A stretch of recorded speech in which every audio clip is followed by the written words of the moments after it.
I guess I should start. I guess no one else is coming today, so. Maybe later. I think they'll join now. Okay. Well, well, when they come, they come. I did actually. So last time I wanted to talk a little bit about the rest of my talks, but I didn't really get a chance to do that. So I thought I'd start today by just mentioning briefly what I'll discuss in my other talks, if that would be okay. So you have some idea and see if you find the topics interesting. So first part of the talk is just kind of, future talks. And so in this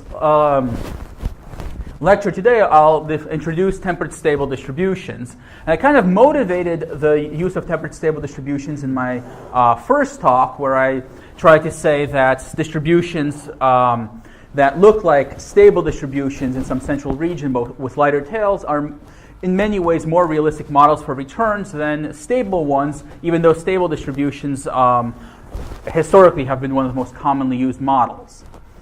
So today I will introduce the class of tempered stable distributions and give a number of their properties. In my next lecture on this Friday, I will have kind of two parts to it. The first part is, trying to answer the question of how exactly tempered stable distributions of the particular form that I am going to introduce today appear in applications. And I will give some limit theorems to help to motivate how these distributions appear. And as an application, I'll focus on modeling human mobility. So just, as we're walking outside, are there certain distributions that help to model how we walk? And this comes up and becomes quite important in computer science, for instance, because there, very often, they want to optimize the way they send information to your cell phone, and they have various approaches to do that. But in order to test how well their approaches work, they need to run simulations, and the only way to do that is to have a realistic model for how humans will be moving around when they're walking. And then I will also discuss a model that's kind of the opposite of tempered stable. Tempered stable distributions are ones with that take a heavy-tailed distribution, modified to be light-tailed. And I'll talk about another distribution that in many ways looks like it's light-tailed, but actually is heavy-tailed, and it will wind up behaving in some ways different from the light-tailed distribution. I'll also give some limit theorems to talk about how it works, and discuss a little bit of applications to ecology, and in this case, not the movement of humans, but the dispersal of seeds. And the second part of my Friday's talk will be about value at risk. Now, value at risk is a measure of risk very commonly used in economics, and in particular for the regulation of banks basically says that all banks have to model their risk based on value at risk. Even though it's well known that value at risk is not a coherent risk measure because it may encourage or discourage diversification. And so I'll talk about when it encourages and when it discourages, or at least I'll give some sufficient conditions which in certain cases are necessary and sufficient for when it encourages and when it discourages diversification. In the case where returns follow a Levy process, or more generally some kind of infinitely divisible distribution. So that's my next talk. Then next week, the first talk I'll give will be, I think, next Thursday, and that will be about ad placement. So, of course, the way the internet works these days, most things are free, but the websites are free because they make money from showing advertisements.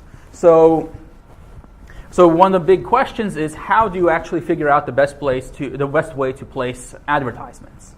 And this came out of some years ago. I did an internship with Yahoo, and this is one of the main questions that Yahoo is working on these days. They basically don't do much with their search engine, and their news is not very. Yes. Will it discuss competition between similar problems of two different agents? No, I'm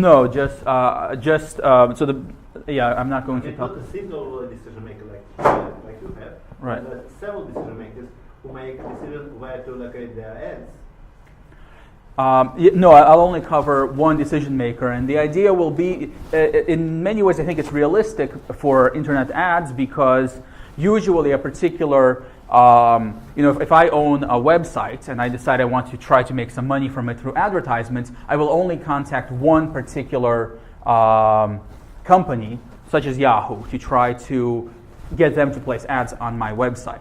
So there's only really one, I have a choice of who I want to place the ads, but I don't usually go with two different companies and let them kind of fight over which one will put the ads on the website. So in that sense, it's not really adversarial. The adversarial is really within one decision maker trying to figure out the best way to optimize showing which ads to show. And here, what happens is, right, to begin with, we have a bunch of ads which we know nothing about, and we want to figure out which is the best one to display. So on the one hand, we want to get some information by displaying the ads sometimes and see which one people react to. On the other hand, we also, once we've learned something, we want to try to use the ones we think are the best, but just because we think they're the best doesn't mean they're actually the best. So I'll talk about some ways to try to balance this trade-off between exploration and exploitation of what we know. And this can be formulated as a multi-armed bandit problem. Multi-armed bandit problem, the name basically comes from a one-armed bandit is in a casino. You have a slot machine. So here you could think of every ad as kind of a slot machine. So it's multi-armed because every ad is an arm, and you want to figure out which is the best arm to pull, which is the slot machine that gives you the most revenue. And actually, this problem originates. So these days, I think most publications, or at least very many publications in multi-armed bandit problems, are in this area of ad placement. But historically, it actually comes from clinical trials, because instead of ads, you have different drugs, and they're all say that they're going to help with a particular thing, with a particular ailment. But we don't know which one actually will help the best. And so on the one hand, you want to give the best drug. On the other hand, you don't know which one is the best drug. And the one you think is the best might not actually be the best one to give. Of course, with clinical trials, there's additional ethical issues which you don't get into with ad placement. And I'll also discuss a related problem which can be formulated as a stochastic knapsack problem. So this is one where you actually know about ads, but you only get paid if a certain number of ads has been clicked on. And this is important for sites like Groupon, which require a certain number of clicks before, or conversions, which is not just a click, but also going there and deciding to purchase something before anything happens. And so unless something happens, they're not going to pay you for showing the ad. And this can be formulated, as I said, as a stochastic knapsack problem. Of course, the knapsack problem is, I have a bag, and I want to put things into the bag, and I want to maximize how much I can put into it. The idea, I guess, comes from a thief who goes with a bag into some store, tries to maximize how much stuff he puts in there, but in this case, there's the additional problem of the fact that there's randomness involved. So I'll talk about. So here you could think you're kind of placing things into this knapsack, but their sizes are random, and so how to deal with that. So that will be the fourth lecture. And the last lecture will be about Turing's formula, which I can discuss maybe in terms of a simple example. So assume that we're, say, looking at all the bird population in the world. We want to figure out how many different species there are and what are the proportions of different species. So let's say we have species L1, L2, L3, L4. We don't know what the species are. We don't know how many of them there are. Maybe finite, maybe infinite number of species. I guess, we could be certain it's a finite number of species, but it might be very, very large. So we don't know anything about these. We get a sample of size 200, and let Y1 be how much of the first species we observed. Doesn't matter which one we call the first species. Y2 is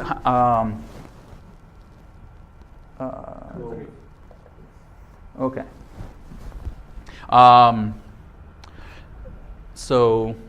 Y2 is how much of the second species we observed, and so forth. And then we can observe our estimated proportions, right? So maybe for the first we have 0.15, for the second species we have 0.1, and so forth for what we observed. And so if I were to ask, well, what's the probability that the next bird we're going to observe comes from species 2, we could say, well, it's approximately 0.1, right? But let's say we only observed 30 species. Now if I were to ask, well, what's the probability the next species we observe is one we hadn't observed before? If we go with this logic of, well, what's the estimated proportion, we'd have to say it's going to be 0. But actually, in reality, we're pretty confident that there aren't only 30 bird species in the world. So the probability of observing a new species should be larger than 0. And one way to do this is something called Turing's formula, which is a formula that can estimate, that is one way to try to estimate what the probability is of seeing something we haven't seen before. So I'm talking about it in terms of ecology, but this could be, say, in terms of economics, or what is the probability we'll see, or maybe in finance, what's the probability we'll see something that a particular situation we have never seen before. So we define, so the object we really want to estimate is pi 0, which is the total probability associated with the letters not covered in the sample. This is maybe a slightly strange thing to estimate, because what it's saying is we're summing over all the probabilities, which are unknown, of the species we did not observe. So on the one hand, it does depend on our sample. So what we're trying to observe, what we're trying to estimate, depends on our sample, but yet it's comprised of things that we don't know. So Turing's formula provides in some sense, good estimator of pi 0, and I'll talk about exactly what it is and how it estimates pi 0, and in what sense it's good, and give some properties, and give some statistical applications of this formula. In particular, Shannon's entropy is one common measure of diversity. So if you want to see how diverse, say, an ecosystem is, or I'll also talk about applications to linguistics, which is how diverse an author's writing style is, then what we want to then one way to say is to measure that diversity is entropy. And a standard estimator is just a plug-in, right? We have the probabilities that are unknown, and we want to estimate those. So we can just estimate those probabilities and put them into the formula. But because logarithm is not a linear function, we wind up with bias in doing this. And the bias decays. It is a consistent estimator, because the p-hats are consistent and log is a continuous function, but it has a bias that decays like 1 over n, where n is the sample size, which can be quite substantial. So using Turing's formula and some ideas from U statistics, I'll try and give a different approach to estimating entropy, which decays exponentially fast, and give some additional other situations where it's very useful to use Turing's formula in order to do some estimation. So that's kind of the plan for the next couple of lectures. But now I want to get to this lecture, and so I was under the impression there'd be a number of students here, and so I wanted to get into some maybe some more basic things, although it seems that there aren't actually any students here. But I'm not sure what all of your backgrounds are. It's good. It's great. I'm a student. Oh, okay. Okay. So I'm going to just start kind of slowly and develop and talk about some basic things about infinitely divisible distributions and Lévy processes. Then I'll talk a little bit about stable distributions, some of their advantages and some disadvantages, and maybe try to motivate why we might want to temper their tails or make the jumps smaller. And then I'll talk a bit about tempered stable distributions, which try to do that. But basically, to begin with, let's say we have a probability measure mu is called infinitely divisible if for any n we could write it as the sum of n IID random variables. So of course the distribution of the y1 through yn, right, depends on n.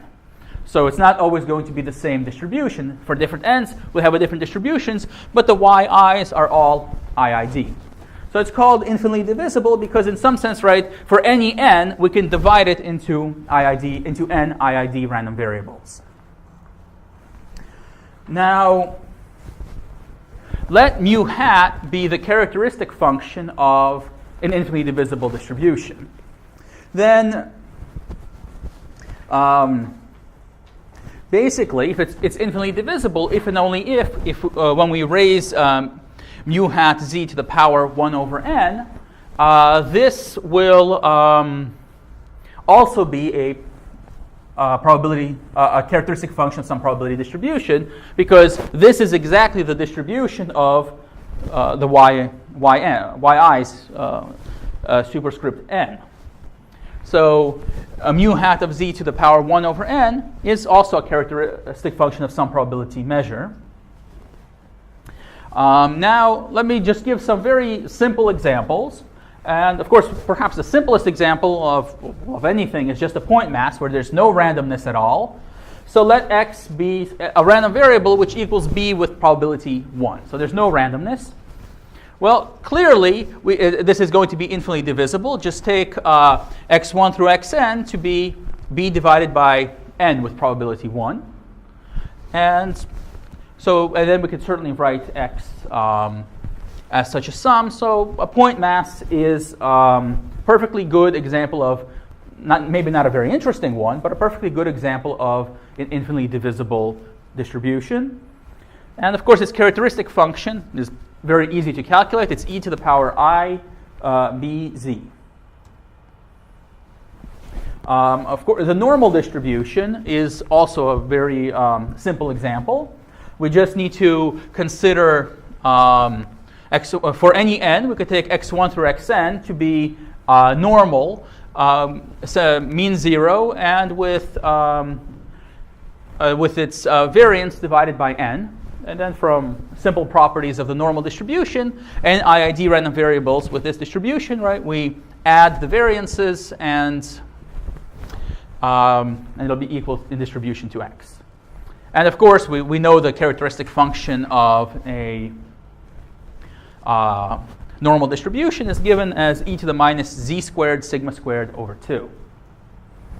Okay, and another example that's maybe a little bit more interesting, and I could just give it in general, but let me give it in the context of a particular commonly used application to motivate why we would consider something like this.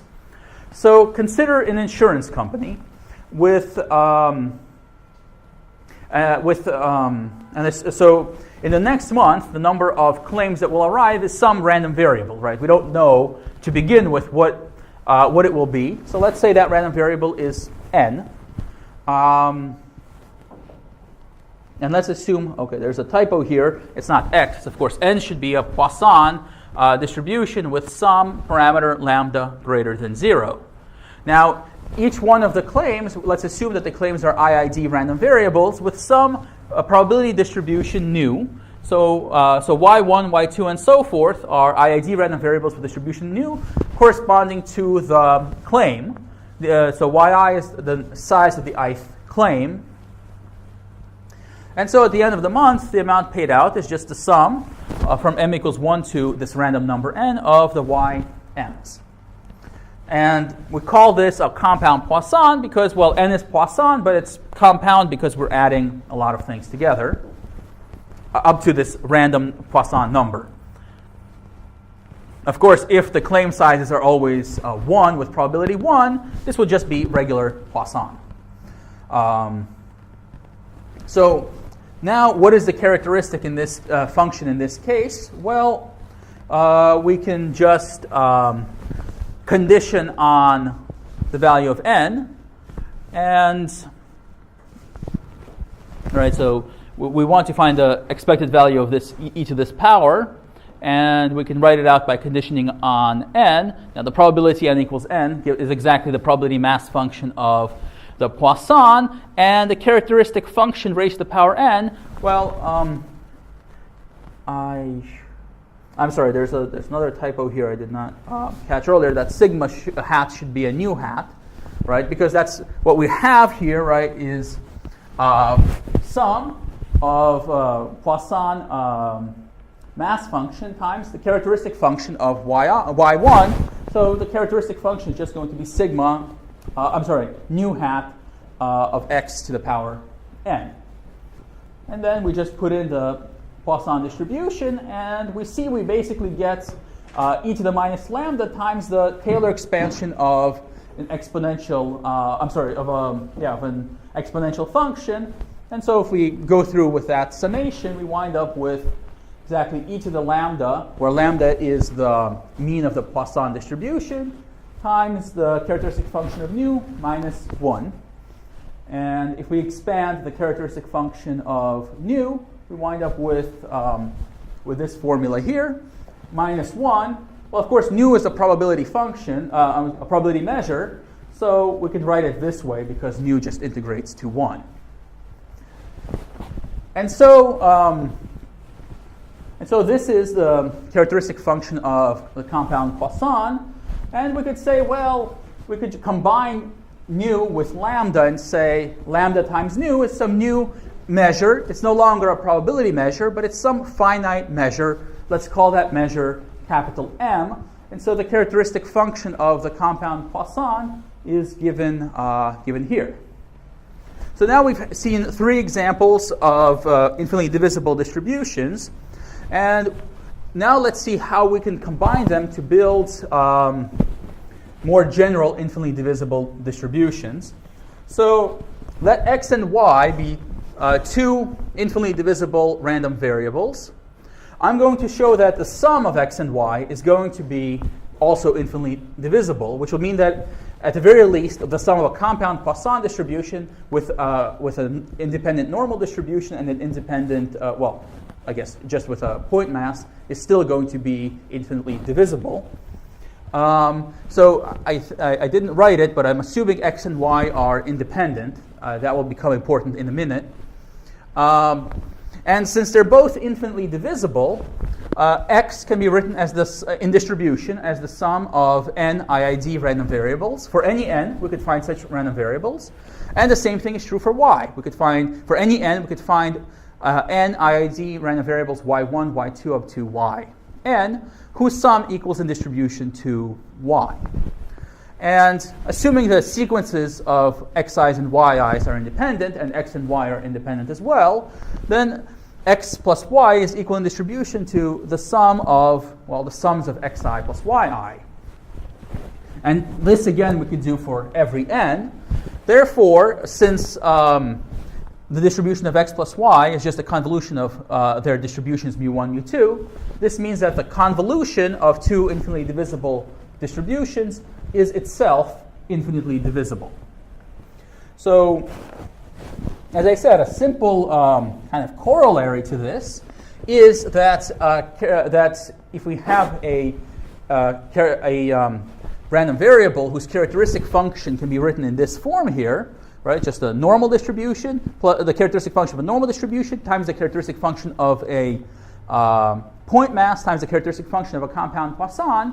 This is going to be infinitely divisible. We can also show that the class of infinitely divisible distributions is closed under weak convergence, or convergence in distribution. It's not very difficult, but there's a couple of technical points in showing that, so I won't show it here. But basically, all we need to do, but in fact, it turns out that all we need to do is take weak limits of distributions like this, of these kind of sums. And so the general characteristic function of any infinitely divisible distribution can be written in this way, where we have the Gaussian part, right, coming from the fact that we can convolute with normal distribution, and then a point mass. And then, we need to, so what happens is, right, when we take weak limits, basically what could start happening is right now, for compound Poisson, we're assuming that M is finite. Right? We're not assuming it's a probability measure because we combined the probability measure nu with this scale lambda. So M might not be a probability measure, but it's some finite measure.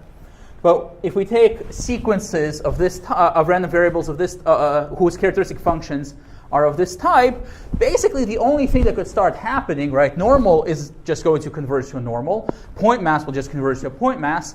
So the only thing that could really happen is now m starts becoming an infinite measure. And so if it starts becoming an infinite measure, it might no longer integrate this e to the I zx minus 1. So we need to do a little bit of shifting and modify the representation a little bit, but basically this is just what happens if we allow for weak limits in the previous formula. So we get this representation, which is commonly called the Levy-Hinchin representation of the characteristic function of an infinitely divisible distribution, and every single infinitely divisible distribution has a characteristic function that can be written in this form. Where, of course, a greater than 0 is just the variance of the Gaussian part. B in R just as a real number is a shift. And m is a Borel measure, which we call the Levy measure of this distribution. And it necessarily must satisfy this integrability condition. So we don't need it to be a finite measure, which if it's finite, it's compound Poisson. But if it's not finite, if it satisfies this condition, we still have a perfectly valid probability characteristic function of a probability measure. If it does not satisfy this integrability condition, then this would not be a characteristic function. Excuse me. Yes. Integrate by R with 0, yes? Or without? I heard there's some problems with. Yes, you're absolutely right. Yes, you can't integrate, well, in one, yes, you don't want to include 0. You're absolutely right, and I forgot to add, thank you very much for reminding me, we generally assume that m of 0 equals 0. There's two ways to write this. We can either say that this is the integral over R set minus 0, or what I prefer is just to assume that m of 0 is equal to 0. But yes, thank you very much. That's an important point. And the parameters a, m, and b uniquely determine the distribution of this infinitely divisible distribution. And of course, that's clear. Well, I guess the uniqueness isn't clear. It's clear that they determine the distribution, but in fact, they determine it uniquely.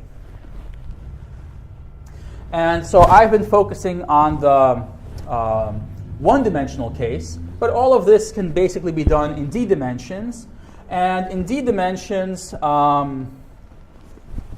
we wind up with essentially the same formula. Of course, now for the characteristic function, we need to have, we're not just multiplying by z squared, but we have this, it would correspond to an inner product. So so we have, instead of e to the I zx, then we take the expectation of it's just e to the inner product of z and x. Usual inner product. So z comma x is sum from I equals 1 through d xi zi. And again, I forgot to include it, but of course we still need this condition to hold. Okay, so other than moving things from one dimensions to d dimensions, we haven't really changed anything. Of course, now for the Gaussian part, instead of just a variance, we have a d by d covariance matrix. Which must necessarily be positive semi-definite. It doesn't have to be positive definite, but maybe more directly non-negative definite. B is a shift. Now again, instead of being a real number, it's some vector in Rd, and m is a Levy measure satisfying basically the same integrability condition, except of course now instead of absolute value, this is just the norm of x.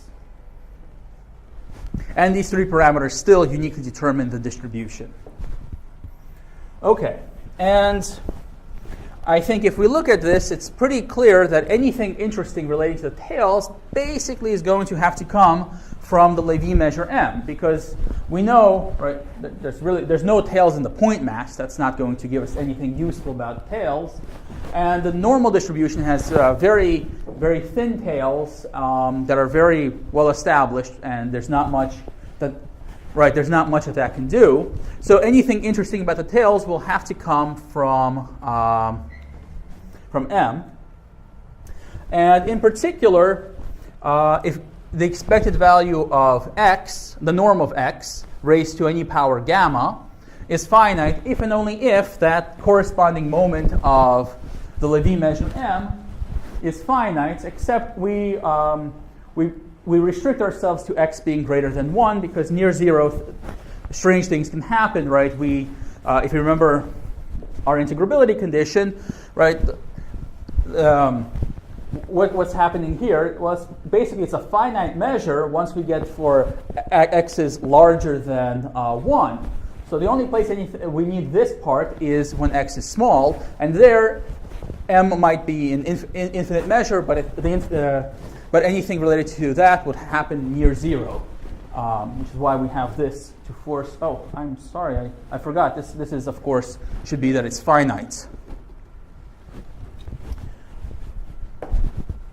Okay.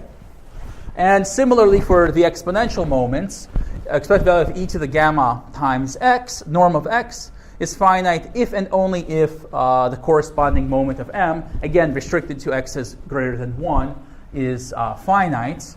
And I should add, a similar equivalence does not hold in general. There's only very specific functions for which we have this relationship between the expected value of x and the sort of corresponding expectation of m. It's a fairly general class, but not certainly not for everything.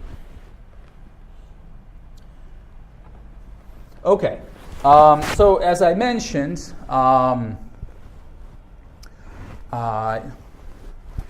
the class of infinitely divisible distributions is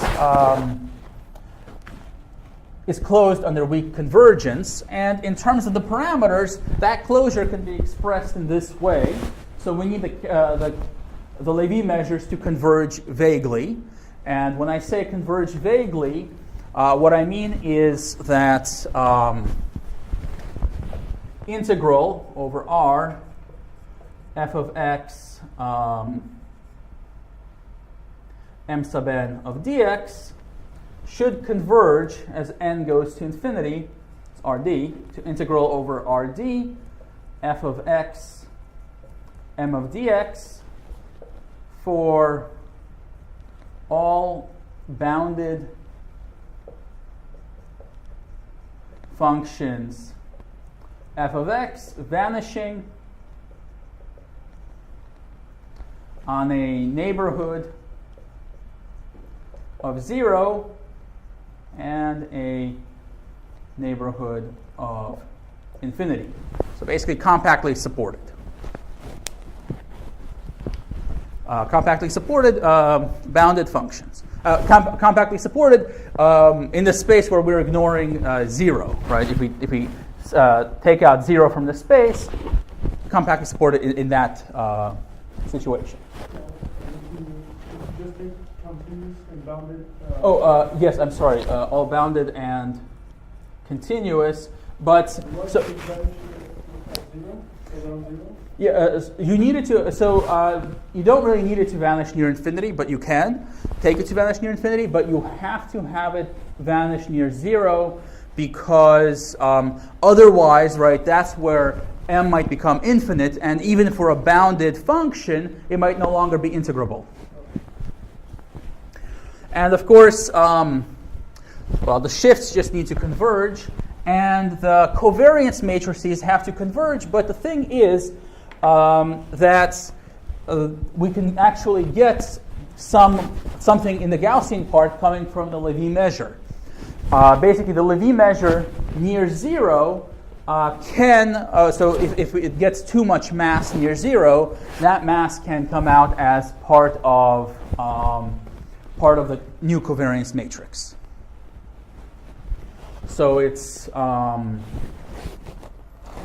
so it's not just the covariance matrix has to converge, but we also have something that might be coming from the Levy measure. Okay, so that's some very basic facts about infinitely divisible distributions.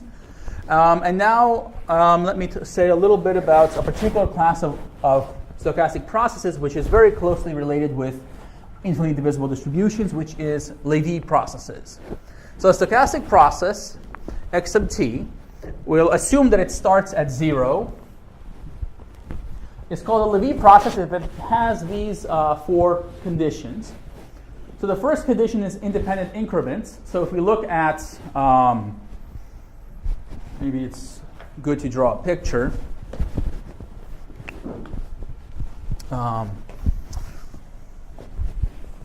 Right, if we look at what the process does, well, actually it won't be continuous. It'll most likely have jumps. But whatever it does, if we look at the process at fixed time points, the difference between the observation here and here, and the differences between the differences between these values and the differences between these values are going to be independent random variables. So these increments, no matter how we choose these mesh points, the distribution of the increments are all going to be independent. So that's what we mean by independent increments. And stationary increments means that these increments the distribution of the increment only depends on the size of this mesh. If this mesh is equally spaced, then in fact we'll have IID increments. So the distribution of the increment only depends on kind of the distance here. Those are the 2 main conditions that we really need. But the other 2, I would say, are maybe slightly more technical conditions, but we want stochastic continuity and CAD-lag paths, which means that that every path should be right continuous with left limits. Again, that's more of a technical condition. Now, stochastic continuity does not mean that the process is actually continuous. It kind of means it's continuous in probability. And so what it means is that we don't know where a jump will occur. There may be jumps, but we can't predict where the jump will happen. So the location of the jumps are random. So that's kind of what this is saying, that the probability of getting a jump anywhere basically, if you a priori ask, is it going to be here? The answer is, well, the probability is basically, it's not going to be here, but it will have jumps. What it does imply is that if you take a sequence of times, tn, converging to some time t, then the distribution, then the random variables x at these time points will converge in probability to x sub t.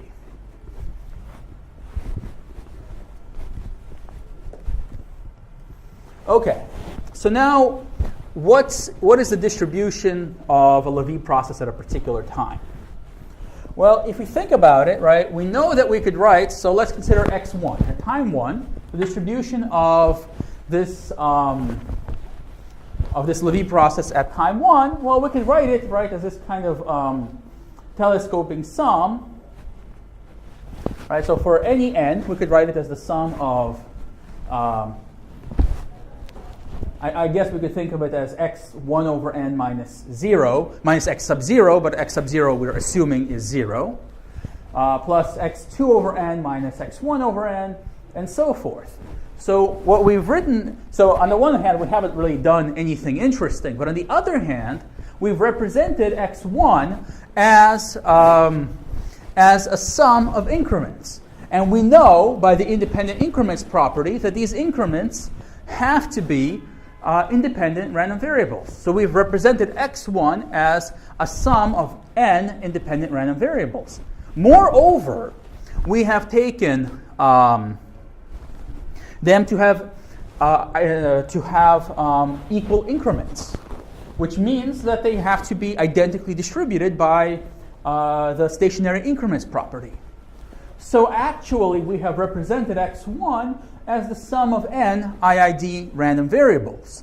And that means that the distribution of x1 must be infinitely divisible by the definition of infinite divisibility.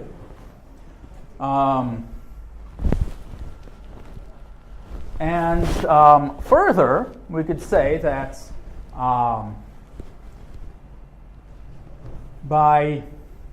that if the characteristic function of x1, we know it's infinitely divisible, so it's e to the power of that kind of long Levy-Hinchon formula, which I'm not going to reproduce here, but I'll just say that's this psi of z. So the characteristic function can be written as e to the power psi of z for x1, and this fact means that the characteristic function of x1 over n is going to be e to the power 1 over n times psi of, I'm sorry, this should be z, right? The input into our characteristic function. So this way we can get the characteristic function of x1 over n, and we already found the characteristic function of x1 is infinitely divisible, so that of x1 over n is also infinitely divisible with a very similar characteristic function, but with 1 over n here. And now let's take p to be any rational number. Well, then we could write it as m divided by n. Let me see. Okay, I guess this isn't really the most general way. No. Yeah, no, this is fine. Yeah, so we could write it, since it's a rational number, we could write it as m divided by n. And again, we could expand that out into this kind of sum of IID increments. Again, IID because of this independent and stationary increment property of the Levy process. And thus, by similar arguments to before, the characteristic function of xp is just e to the power p psi of z. So at any rational time point, we just need to take the characteristic function and we multiply, put in p there. Now, how can we go from rational numbers to real numbers? Well, basically, we know that we can approximate any real number by a sequence of rational numbers. And so by the stochastic continuity, since we know that we have convergence in probability, that also implies convergence in distribution. And so at any time, the characteristic function of the Levy process is just e to the power t psi of z. So now, so we could see that necessarily for a Levy process, its characteristic at every time point, it has to be, its distribution has to be infinitely divisible. Moreover, if mu hat is the characteristic function at time 1, then at time t, the characteristic function is just mu hat raised to the power t. And so for a Levy process, all we need to know is what is the distribution at time 1. As soon as we know that, we know the distribution at every single time. And in fact, with independent stationary increments, we could even know all finite dimensional distributions quite easily. Okay, and lastly, now we're talking about things in terms of the Levy measure. We could ask, well, once we're talking about Levy processes, we could say, well, what does the Levy measure mean in terms of Levy processes? And it actually turns out that it has a very important meaning. So if xt is a Levy process with x1 being infinitely divisible with some covariance matrix A, some Levy measure n, some shift b, then m of a, the Levy measure at any Borel set, is basically just the number of times that we see a jump, right? xt minus 1 is going to be non-zero only if we have a jump at time t. So we're saying the number of jumps in the time interval from 0 to 1 that are in set A, that's exactly m of a. Now we're taking out of a, so a potentially could include 0, And we're saying, well, let's subtract 0. So we're not including times where there is no jump because, well, we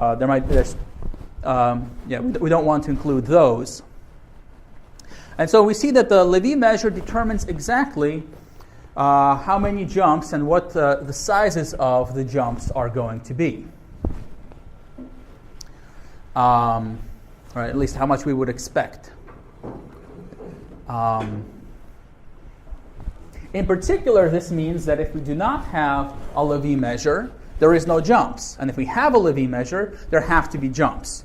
Now, the only infinitely divisible distributions with no Levy measure is if you have either a point mass or a normal distribution. So in those situations, the Levy the Levy process has no jumps. All other cases will have jumps. And in fact, a Levy process which has no jumps, or equivalently has a Levy measure that's always 0, that's just regular Brownian motion. I have a question. Yes. Why are you restricting time to 0, 1? Is it? I'm not very familiar with Levy processes. It just happens to be the number of jumps in 0, 1? That's because m is the Levy measure of x1. Oh, I'm sorry. Yeah. Right. And again, the distribution of x1 determines everything. So that's really all we want to care about. But of course, we could consider other, like t times m would be, or I don't want to overuse t, but yeah. Okay. So this is how we can interpret the Levy measure. And of course, and if we have an infinite Levy measure, that would mean that we might have in the time periods 0, 1 an infinite number of jumps of particular sizes. Now remember that the Levy measure can only be infinite near 0, right? It can't be infinite for large values. So basically, we have a lot of jumps. They're going to be primarily small jumps. Okay, so that's a little bit of background on infinitely divisible distributions and Levy processes. And now let me say a little bit about stable distributions. I defined stable distributions in my previous talk, but I want to say a little bit more about them and how they work before we could talk about how we could modify them to get slightly different types of distributions. So again, I'm going to give the definition in terms of d dimensions, but then for a little while we'll talk about it just in terms of one dimension. But we say that a distribution, mu, is stable if whenever we take n IID random variables with this distribution, basically the sum of x1 up to xn, up to some shifting and scaling, is just equal in distribution to x1. In other words, it's stable under addition, right? The distribution, except for shifting and scaling, does not change if we aggregate a bunch of IID copies of this distribution. And necessarily, an is of the form n to the minus 1 over alpha for some alpha between 0 and 2. And in this case, we'll call the distribution alpha stable to emphasize this parameter alpha. If we can take Bn to be identically 0, we say the distribution is strictly stable. And the distribution is normal if and only if alpha equals 2. So normal distributions are a special case of stable distributions, but a very important special case that behaves very different from the rest of stable distributions. It is the only one with a finite variance. All other stable distributions have an infinite variance. Okay. Now, clearly stable distributions are infinitely divisible because, well, we could divide them into, specifically into basically just sums of the same distribution except scaled and shifted appropriately. So we could scale each term and we could kind of divide the shift among all of the parts. Right? We take Bn over n and kind of add a little component to each one of the x's, and so x1 is going to be equal to a sum of IID random variables for any n, NID random variables for any n. Okay, so they're infinitely divisible. And now let me just, for a moment, focus on the case d equals 1, just one-dimensional case. And alpha between 0 and 2, so not including 2, because that's the normal distribution we're all familiar with, and which has in many ways a very different kind of behavior from the rest of stable distributions. Now, it's, as we saw, it's infinitely divisible, so it has a Levy measure, and this Levy measure can be written in this form here. In particular, notice that the Levy measure kind of has tails that decay like x to the minus 1 minus alpha. So we have polynomial decay in the tails of the Levy measure. And we already discussed that the Levy measure is very much related to the tails of the distribution. And in fact, they have the same moments. So we see that the Levy measure will have only moments less than alpha. Therefore, alpha stable distribution with alpha between 0 and 2 can only have moments up to alpha, but less than alpha, but not greater than or equal to. I'm sorry, this is a typo. This sigma should actually be a, which is a scale parameter. Kappa of alpha is some function of alpha that's isn't very informative. And beta is a parameter determining how much skewness there is in the distribution. And we could sort of see, right, it determines this, how much emphasis we place on the negative part and the positive part of the Levy measure. We'll have maybe a more direct way of thinking about beta later. Beta is a number between -1 and +1, so at -1, we don't have, the Levy measure has no positive part at all, just a negative part. At +1, it has no negative part, just a positive part. And in between it will have both parts, but kind of in different combinations. Okay, so it has 4 parameters: alpha, which is the index of stability we just discussed, skew parameter beta, and a shift and scale parameter a and b. So if z is just a stable distribution with a equal to 1, b equal to 0, then we get a stable distribution with a and b by just taking this linear combination. So regular location scale family. Okay, so as we already discussed, it's alpha stable distribution with alpha strictly less than 2 will have all moments less than alpha and no moments greater than or equal to alpha. Again, that comes from just finding the moments of the Levy measure bounded away from 1. I mean, for being larger than 1. More directly, we can show that the probability that x is greater than t is just t to the minus alpha times some function L, which asymptotically, as t goes to infinity, converges to some constant. We could get an explicit formula for the constants, but the main thing is that it converges to some constant. So this is for the absolute value of x, but we could look at the two tails separately. If you look at the upper tail, it will converge to some, it will asymptotically behave like c plus times t to the minus alpha. And if you look at the negative tail, it will asymptotically behave like c minus times t to the minus alpha. And it turns out that the parameter beta, the parameter of skewness, is exactly this ratio of c plus minus c minus divided by c plus plus c minus. So in the case where c minus and c plus are the same, beta will be 0, and although this is just an about the asymptotics of the tail, that will in fact correspond to this distribution being symmetric. And if C1 is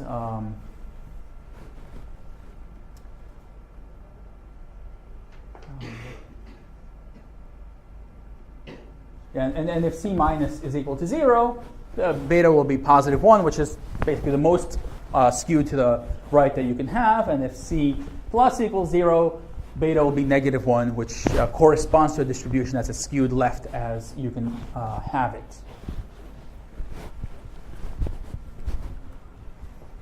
Okay, so 3 important examples of stable distributions. When alpha equals 2, we already discussed, we have the normal distribution.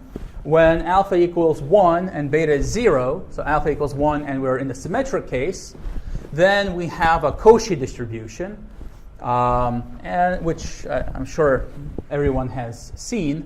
When alpha equals 1/2 and beta equals 1, that is in the fully right-skewed case, we have a Lévy distribution, which has this density.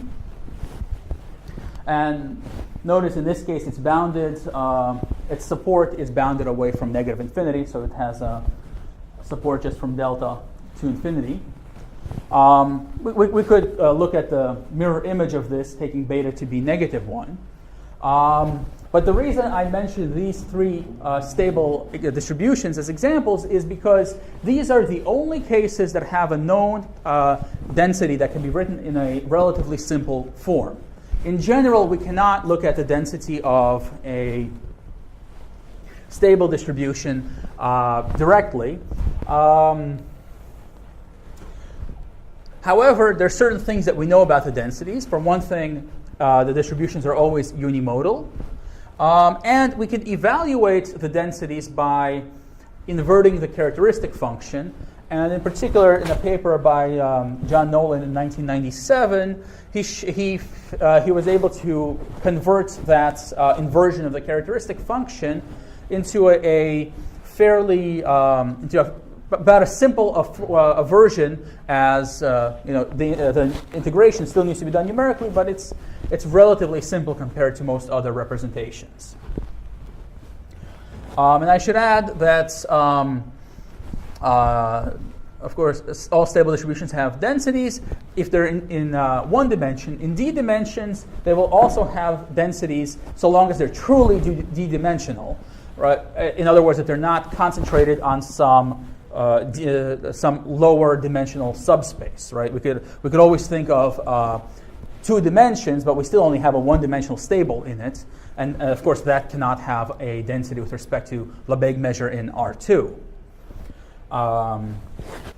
But for truly d-dimensional stable distributions, they will always have densities. And here's just a couple of plots to give you some idea of what these things can look like.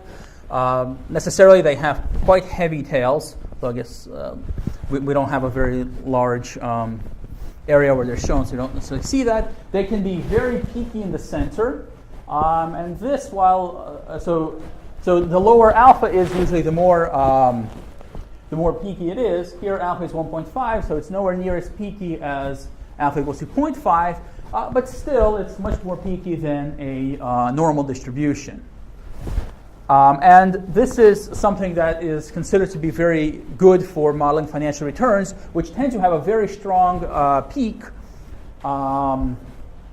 that is not that you don't really capture with more standard models like the normal distribution.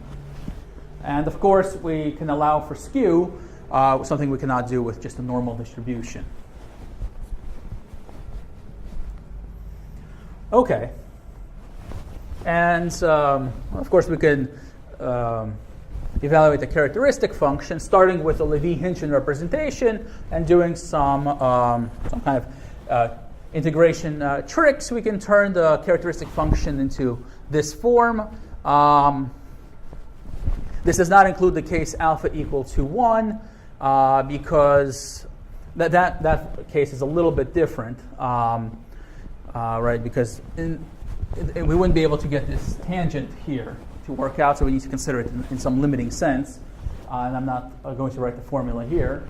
However, when alpha equals 2, this will simplify to just the characteristic function of a stable distribution, although in a somewhat non-standard form, because for a normal distribution, right, if we think of A as variance, standard deviation, we have A raised to the power alpha, which in this case would be squared, times z squared, but we need to divide by 2 for the standard parametrization. But here we're not doing that in order to keep things continuous with the other stable distributions. Okay, so we can extend this to the multivariate case. And say something about the multivariate stable distribution. We already defined it, right? Our definition was in general. And now if alpha is between 0 and 2, and d greater than 1 is the dimension, now we have our parameters.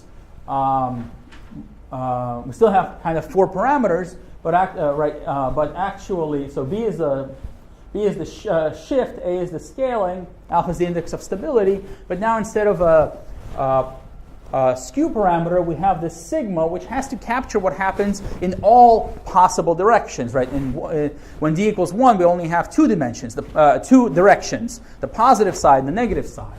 But now we have an infinite number of directions that we could travel, anywhere on the unit sphere in d dimensions. So let SD minus 1 be the unit sphere in d dimensions. So the notation, of course, it says d minus 1, but of course these are actually in Rd. It's just that SD minus 1 is itself a d minus 1 dimensional space, but it still corresponds to vectors in Rd. All of the ones that are on the unit sphere, and then sigma is just some probability distribution on this unit sphere. So as soon as we have more than one dimension, we wind up with an infinite number of, or an infinite dimensional parameter.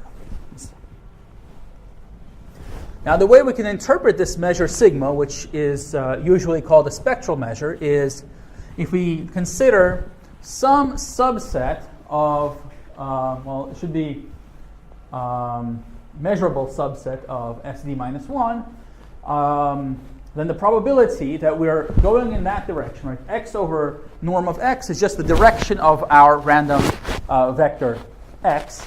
And this bar here, I'm conditioning on x being bigger than t.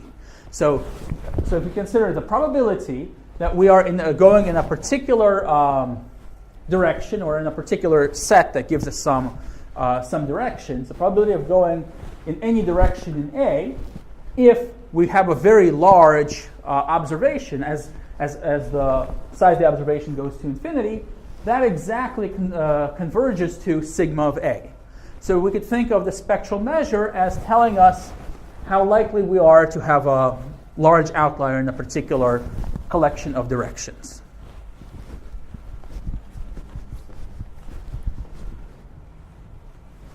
And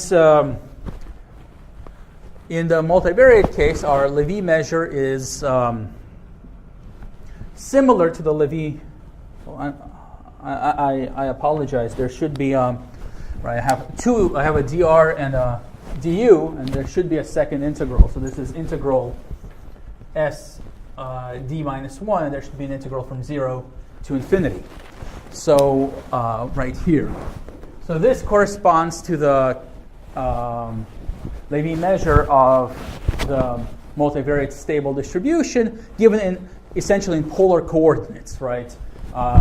Sigma tells us how likely we are to be in different directions, and then R talks about how far away we're going to be in that direction. And again, the tails of this distribution decay like a polynomial, and so even though now, right, we have a lot of different directions we can go in determined by sigma, but in any direction where sigma is not 0, we're going to be going kind of polynomially, decaying like a polynomial for the Levy measure, and we'll have a corresponding result for the distribution as well.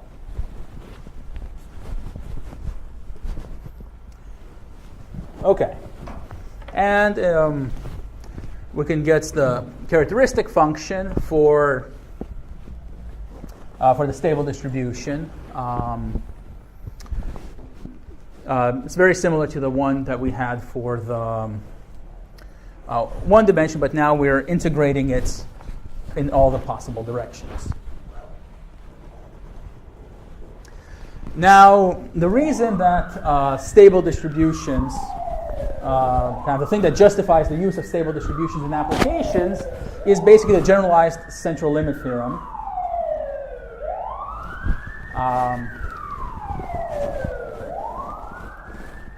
which basically tells us that the stable distributions essentially behave like, in a way like the normal distribution. So the thing that makes normal distribution useful, they also have a similar property that they are the weak limits of sums of IID random variables up to some shifting and scaling. Now, of course, the regular essential limit theorem tells us that if we have a sum of IID random variables with a finite variance, then if you choose the appropriate shifting and scaling, it will converge to a normal distribution. In this case, if we have an infinite variance, then under certain conditions of the distribution, they might still converge, but in general, they won't converge to a normal distribution, but to some stable distribution y with some parameter alpha between 0 and 2. So this kind of helps to explain how stable distributions appear in applications, right? The normal distribution we usually think of appearing in applications because a lot of things can be thought of as a sum of many independent components. And if those, but it turns out if those components have infinite variance, then instead of a normal distribution, we get some other stable distribution. Okay.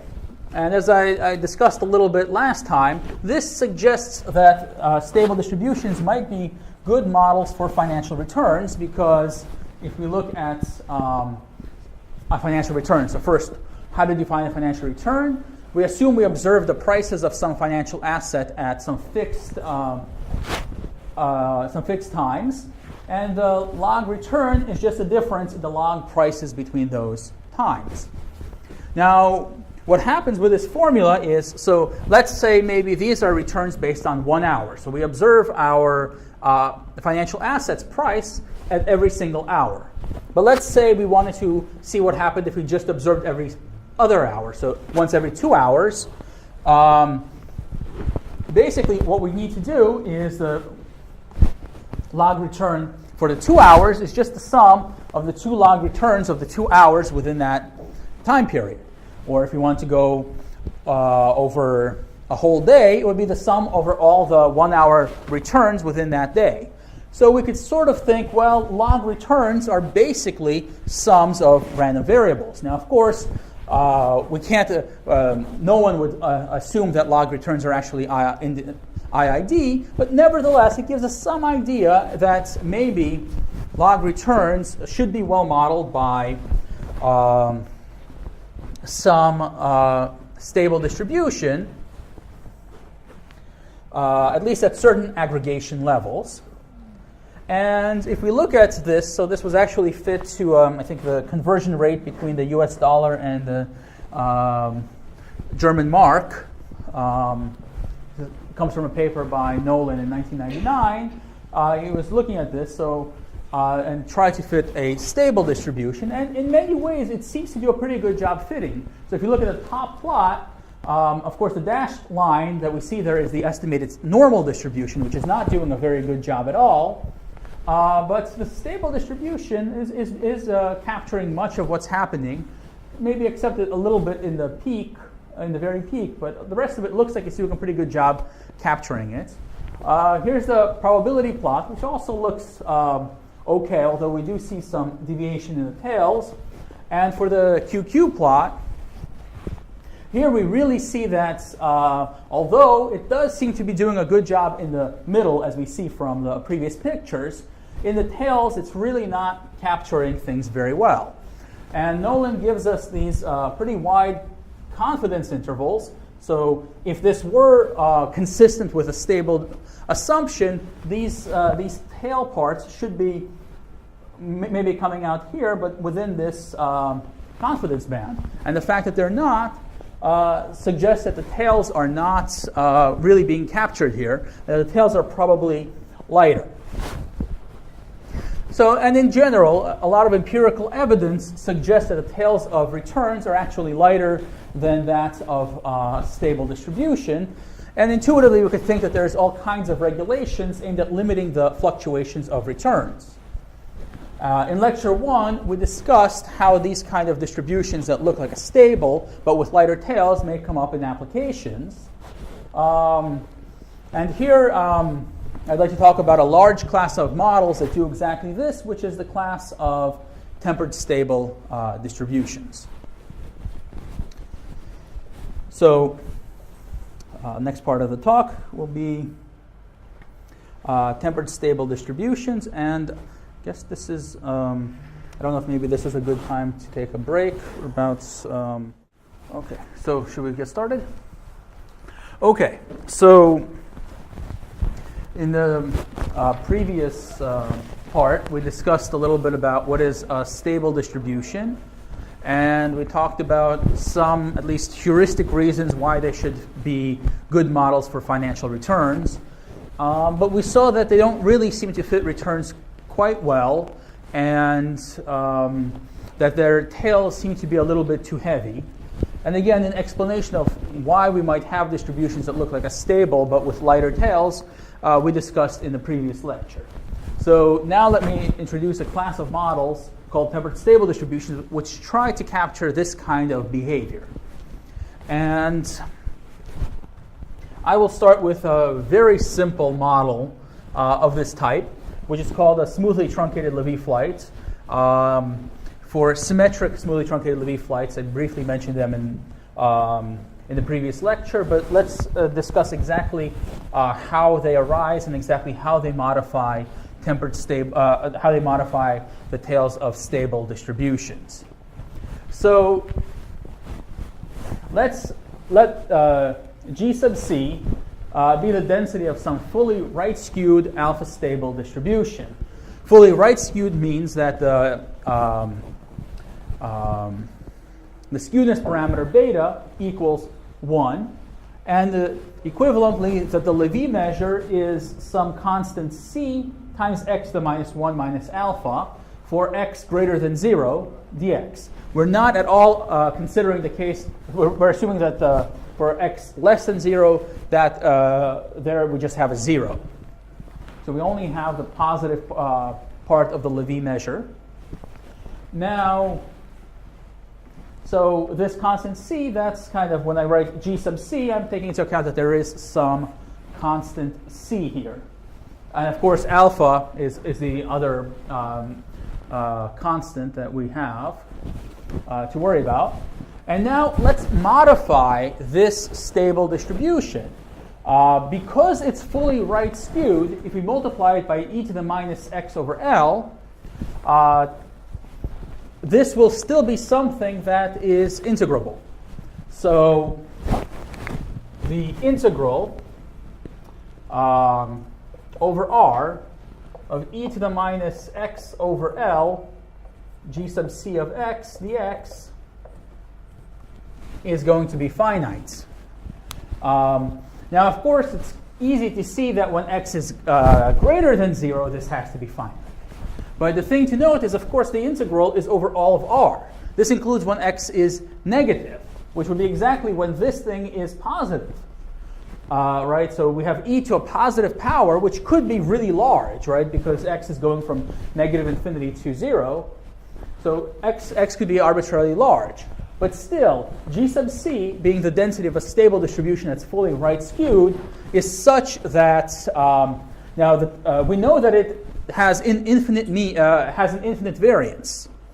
But the infinite variance comes from this thing, from 0 to infinity, x squared gc of x dx is infinite. But from minus infinity to 0, x squared gc of x dx is finite. And in fact, the tails of gx decay very, very quickly, faster than in exponential. And therefore, this is perfectly well defined in this case. If we were considering a stable that's not with beta equals to 1, then we would not be able to do this. Then both of these would be infinite.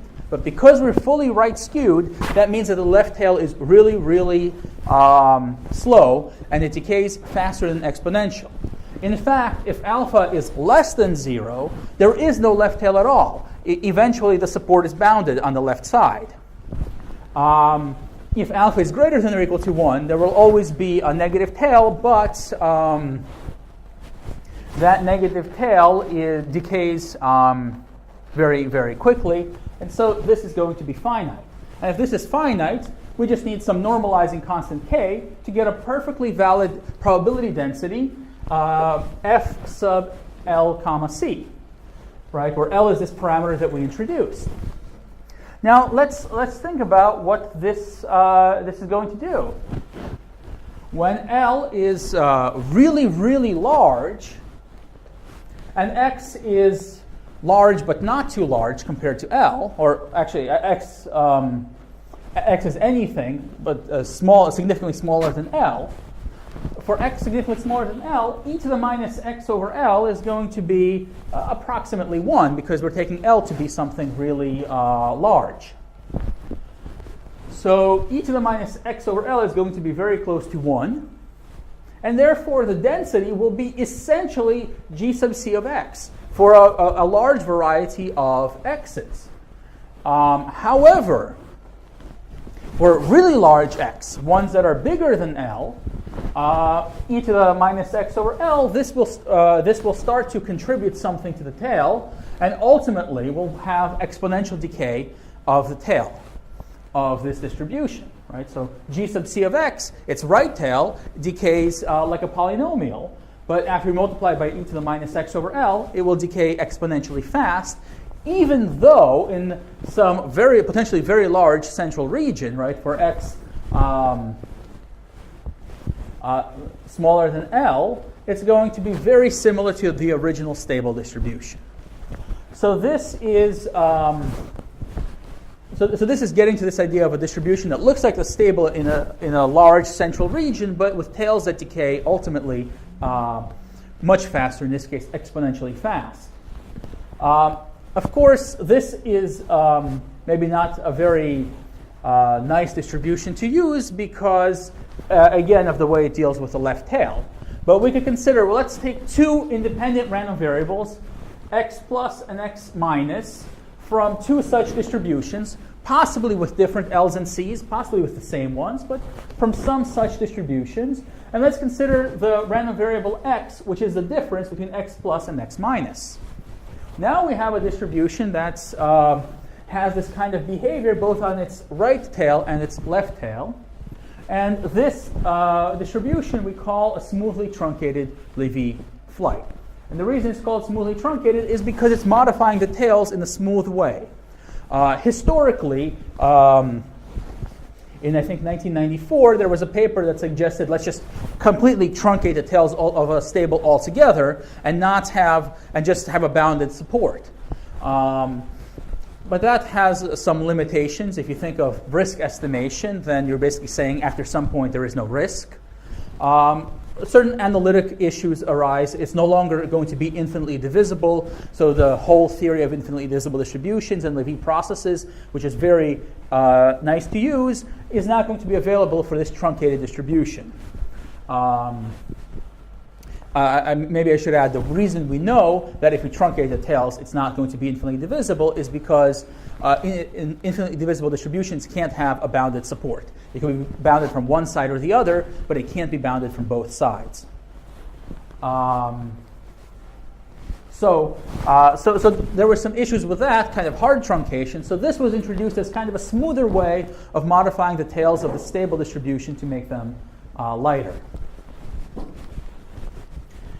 Okay, and just to get some idea of how well it works, this is from a paper by Carr et al., 2002, and they fit a smoothly truncated Lévy flight to the S&P 500s, and well, I think it seems to do a pretty decent job fitting the distribution. Of course, we're not doing too many diagnostics to be able to check this, but at least it still captures the shape. We saw that stable distributions can capture this shape of the central shape of returns pretty well, especially this kind of very peakiness in the center, which a lot of more standard distributions really can't capture. And this still captures this very strong peak that we see here. So it's still doing a good job in the center. It's hard to see what's happening in the tails, but due to our discussion, it's plausible that it's doing a better job there than we had gone with the original stable distribution. Okay, so now let's think about this distribution in terms of its Lévy measure. And it turns out that this distribution, in the same way we kind of exponentially modify the distribution, it turns out that it corresponds to exactly exponentially modifying the tails of the Lévy measure. So on top, M0 is the Lévy measure of one-dimensional alpha stable distribution. And I just took some C minus and C plus to simplify things. We saw that we can get that usually we take those to be of a particular form. But in this case, let's just take them to be some C minus and C plus. So the Lévy measure of the smoothly truncated Lévy flight is just, we take the stable distribution and we multiply by these exponential functions. Of course, right, we saw before we took, on the plus side, we took L plus. And on the minus side, we took L minus. So we get the same thing for the Lévy measure, e to the minus x over L minus on the negative side, e to the minus x over L plus on the positive side.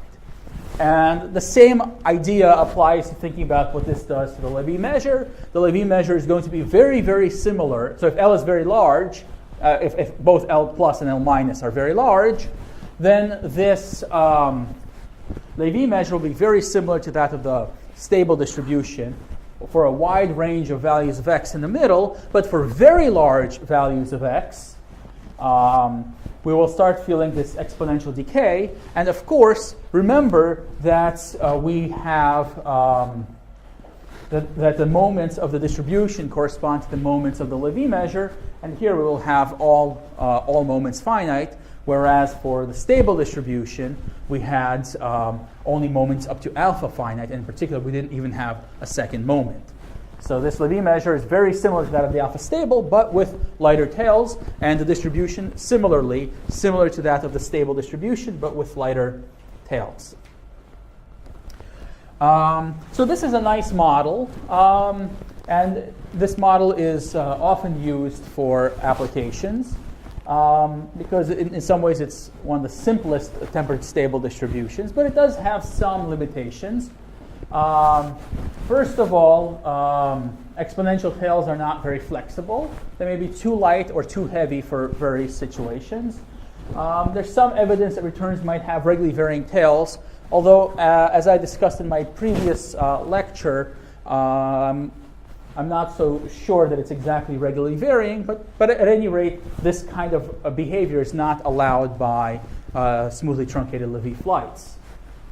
Another issue is that this class is not closed under convolution, which would mean that if this class is a good model for one aggregation level, it almost can't be at least in any consistent way, it can't be a good model at other aggregation levels. I mean, it could still be a reasonable model, but we wouldn't have a consistency. When we add two independent random variables of this type together, we wind up with something that's no longer a smoothly truncated Lévy flight.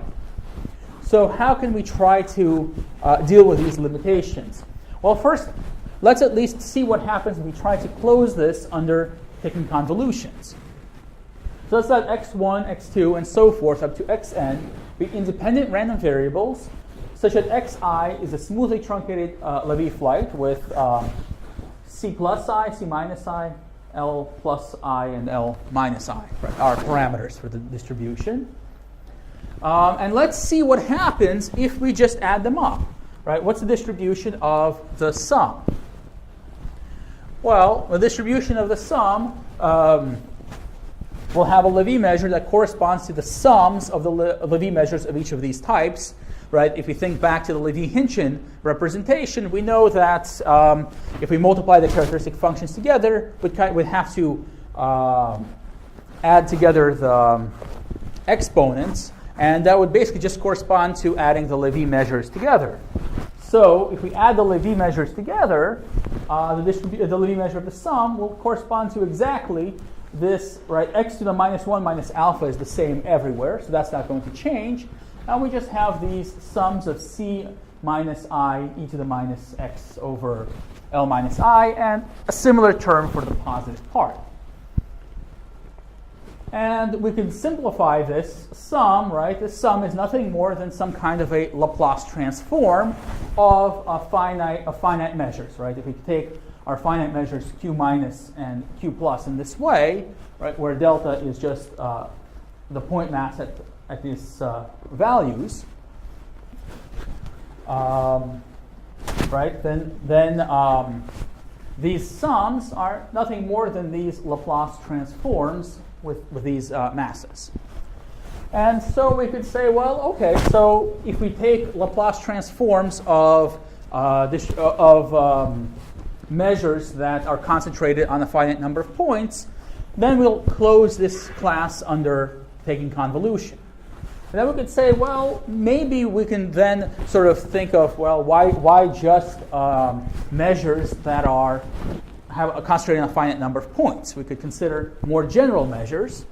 And so this leads to tempered alpha stable distributions introduced in Rosinski 2007, where the Lévy measure is given by basically the Lévy measure of the stable distribution, but multiplied by these functions q minus and q plus, which are nothing more than some Laplace transforms of some measures q minus and q plus. Of course, we need to make sure that these measures satisfy, integrability conditions that make sure that both of these integrals converge, and we need to make sure that this is going to still be a Lévy measure. Right, so it needs to satisfy the right integrability conditions for that. But aside for that, we can consider this class, and now it's going to be closed under convolution and kind of motivated from the smoothly truncated Lévy flights. And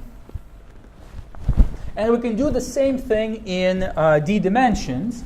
Now, of course, instead of just having a positive, needing to have a q function for the positive part and the negative part, we're going to need q functions for every single direction in the unit sphere in d dimensions.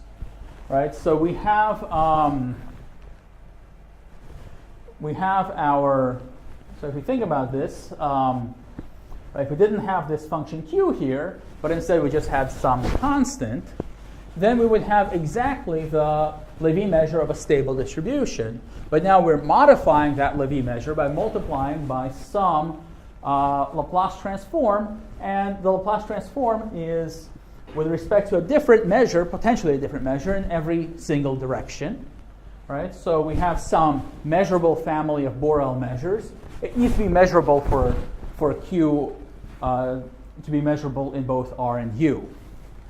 So we have some measurable family of Borel measures, and for each one of these measures in this family, we consider the Laplace transform, and that's this function q, which I'm going to call the tempering function because, well, it tempers the tails of the Lévy measure of the stable distribution by essentially making them lighter. Right? We can see that this thing is going to be small, at least for large r, at least under certain conditions on the measures q. And just to make the model a little bit more general, we'll discuss,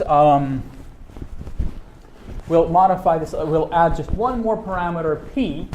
And so instead of considering tempering by Laplace transform, we'll temper by Laplace transform where r is raised to the power p, where p is some value greater than 0. This adds a little bit of flexibility. In particular, it allows us to have tails that are lighter than an exponential, whereas in the previous case we could only have tails that were as light as an exponential, but not lighter. But here, if we take p to be strictly greater than 1, we could, under some conditions, have tails that actually are lighter than exponential. Okay. And of course, as I mentioned, to ensure that it's a Lévy measure, we need the right integrability conditions to hold.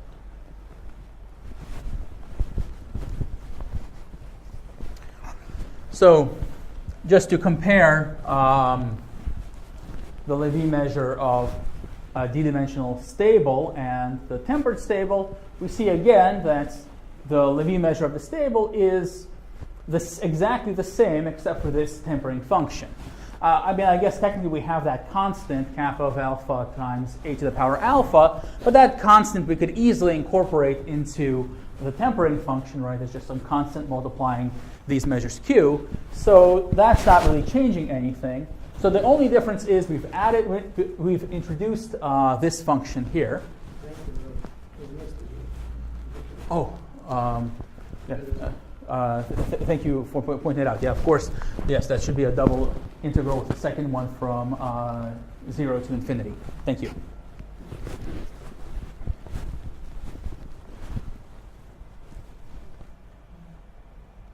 Okay, and if we think about this function, what happens as when r gets large, right? Right, that's where we're thinking of the tempering, right, really happening. When r is large, that's when we're getting to the tails. And by dominated convergence, right, assuming the right integrability conditions on Q for this Laplace transform to exist, then in the limit, as r goes to infinity, this is just going to approach 0. And note that I purposely wrote the integral from 0 to infinity, not including 0, because this would not necessarily be true if we included 0. But if we don't include 0 in the integral, then definitely this will converge to 0. And the larger p is, in some sense, the quicker it will reach 0. So in this way, we can think of the parameter p as the amount of tempering that we have. Yes? Strange. The limit of some function equals to this function. Oh, to skip the middle. Oh, yes. Thank you. Yes. Yes. We there was a typo there. Yes. Skip that term. It's the limit of that function, and we write out the function as what it is, and by dominated convergence, it equals to 0. Yes. Thank you very much. Now, the larger p is, right, okay, yeah, so we discussed that. So we can interpret p as being the amount of tempering that we have. Now, it turns out that if we have this kind of a Levy measure here given by m of b, now, all of a sudden, even though for stable distributions, alpha has to be between 0 and 2, and if and for alpha equals 2, of course, there's no Levy measure. Things are very different. So this only is for alpha between 0 and 2, not including 0 and not including 2. But once we introduce this tempering function, we can actually define these distributions for any alpha that's strictly less than 2, including alpha equal to 0 or any negative value. And the case alpha less or equal to 0 is not a mere curiosity, and there have been some special cases of that were used in finance and in biostatistics. So this does lead to some interesting and useful models. However, this motivation of modifying the tails of stable distributions to make them lighter is not does not really make sense when alpha is less or equal to 0. So I'm not going to focus on that case here. Although I should say that most of the results that I will discuss have, at least in one form or another, there are versions of them for alpha less or equal to 0. But I'll focus on alpha between 0 and 2. An infinitely divisible distribution with this kind of a Levy measure we call p-tempered alpha stable, and we denote the class of such distributions T as p alpha. And yeah, as I was saying, distributions that look stable-like really only make sense when alpha is between 0 and 2. And even here, the distributions don't really have to be stable-like, right? For them to still, in some sense, resemble the stable distribution, at least when r is small, they should somehow look like the original measure. So we want, at least, I'm sorry, t should be in r. So when r approaches 0, we want this limit to approach 1. If that happens, then at least somewhere in some really small region close to 0, we're still capturing something of the original stable distribution. Otherwise, of course, we've just completely changed the distribution to something that in pretty much always behaves quite differently. And we say that this, if this additional condition holds, we say that this is a proper p-tempered alpha stable distribution. Proper because it really does still capture the behavior of the original stable distribution. Okay, now maybe let me just quickly scroll back here. So we wind up with kind of, we have this measure sigma coming from the spectral measure of the stable distribution. And then we have this family of measures Q sub u. And it seems, I think, maybe artificial to try to work with these two, well, I guess not two, with this one measure sigma and this large collection of measures Q sub u separately. So we'd like to try to combine them together into just one measure that will say something about the tempered stable distribution. So we introduce this measure Q in this way, which just quite in the maybe most natural way combines Q sub u and sigma. Right? If we go back to how this was here, right? If we were to write this out, we would exactly wind up with Q sub u multiplying sigma of du. Right? They would be next to each other if we wrote this out in Q and used Fubini's theorem. So we can combine them together into this measure Q, and then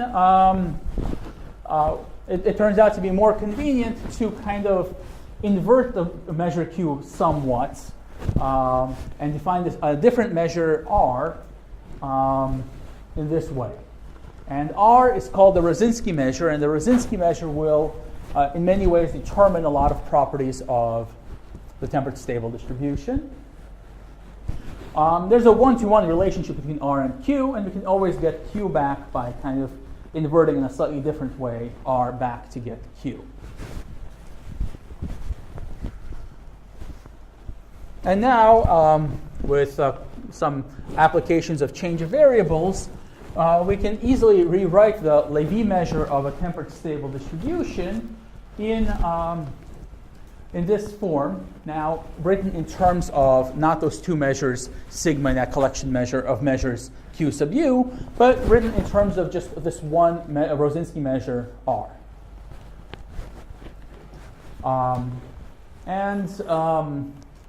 Moreover, the Rosinski measure has to satisfy this integrability condition. Notice the integrability condition is a little bit stronger than the integrability condition for a Lévy measure. For a Lévy measure, the integrability condition would be instead of x to the alpha, we would just have 1. But here, we need R to be able to integrate for large values of x. It should be able to integrate x to the alpha. And the case of proper tempered stable distributions is when we can integrate x to the alpha everywhere. If you think of it that here, even near 0, things kind of behave like some kind of power x to the power alpha. And again, for the case of proper tempered stable distributions, this is really where stable-like behavior can occur.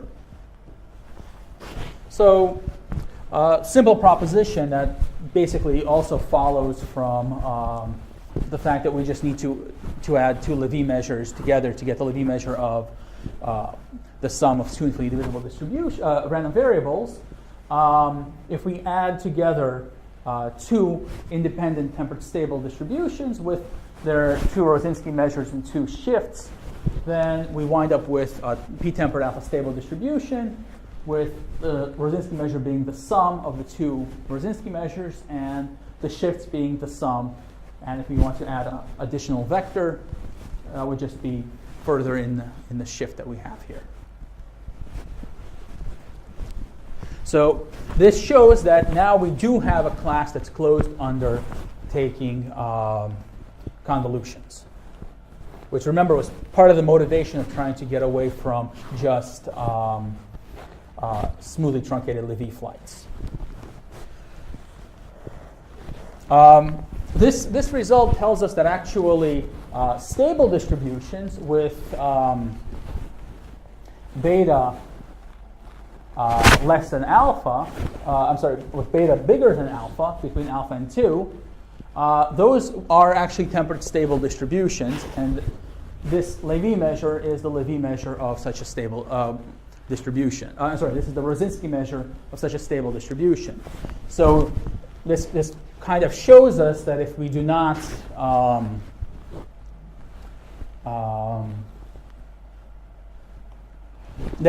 just consider proper tempered stable distribution, we get a very different kind of behavior. And in fact, we know that no stable distributions can be proper because, remember, for proper tempered stable distributions, we have to be able to integrate x to the alpha. But this measure for a beta stable distribution is necessarily not going to integrate x to the alpha, so it can't be proper. So with the tempering function, if we don't worry about things sticking within the class of proper tempered stable distributions, we could wind up with very different behavior, including other stable distributions. Although maybe it's worth noting that the stable distributions that are allowed are ones with beta that's bigger than alpha. In other words, they still have somewhat lighter tails, right? If beta is larger than alpha, its tails are going to be lighter. So we're at least capturing that, even though they're not much lighter, and a lot of the other kind of behavior is going to be quite changed here. Okay, so there is a nice way to interpret the Rosinski measure. Now, one thing to note about the Rosinski measure, remember that it has to integrate x squared min x to the alpha. Well, if it integrates that, it certainly will integrate x squared min 1, right? So also have to be finite. Therefore, the Rosinski measure is itself, or can itself serve as a Lévy measure for some infinitely divisible distribution. And there's some interesting relationship between that distribution and the tempered stable distribution. Specifically, let xt be a Lévy process where x1 has a Lévy measure, which is exactly the Rosinski measure of some tempered stable distribution. And if we define this stochastic integral from 0 to infinity of this function g alpha p star, which is the inverse function of this integral here, this function, right? This is a function of t. It's a monotone function of t, therefore it's invertible. And if we take the inverse of this function and integrate it with respect to this Lévy process, then the distribution of y is necessarily going to be exactly a tempered stable distribution with Rosinski measure r. So that gives us a way of interpreting the Rosinski measure. I should add there's some technical conditions to make sure this integral actually converges, this stochastic integral actually converges. Everything is fine when alpha is less than 1, but when alpha is greater than 1, there could be problems, and those problems are kind of associated with the shift. But still, it gives us a way of thinking about this. Okay. So now we have all of these parameters, right? We have the parameter alpha, the parameter p, and then the Rosinski measure r, which is an infinite dimensional parameter, and a shift b. So it turns out that for a fixed p and alpha, r is identifiable. So there's only one r that will work for that distribution if you fixed p and alpha. And further, for a fixed p, at least in the subclass of proper tempered stable distributions, the parameters alpha and r are jointly identifiable. So they're uniquely determined for a fixed p. But that's only for proper tempered stable distributions. In general, that will not be the case. But if we allow p to vary, if we don't fix p, then we cannot get any kind of identifiability in terms of alpha, only identifiability in terms of r for a fixed p and alpha. So if p and alpha are allowed to vary, then we can, with different choices of r, we could turn out to have the exact same tempered stable distribution. And in fact, if beta is less or equal to alpha, and q is greater than or equal to p, then the class of p-tempered alpha stable distributions is a subset of q-tempered beta stable distributions. And this containment is actually proper so long as at least one of beta, at least one of these two inequalities is a proper inequality, then this containment will be proper as well.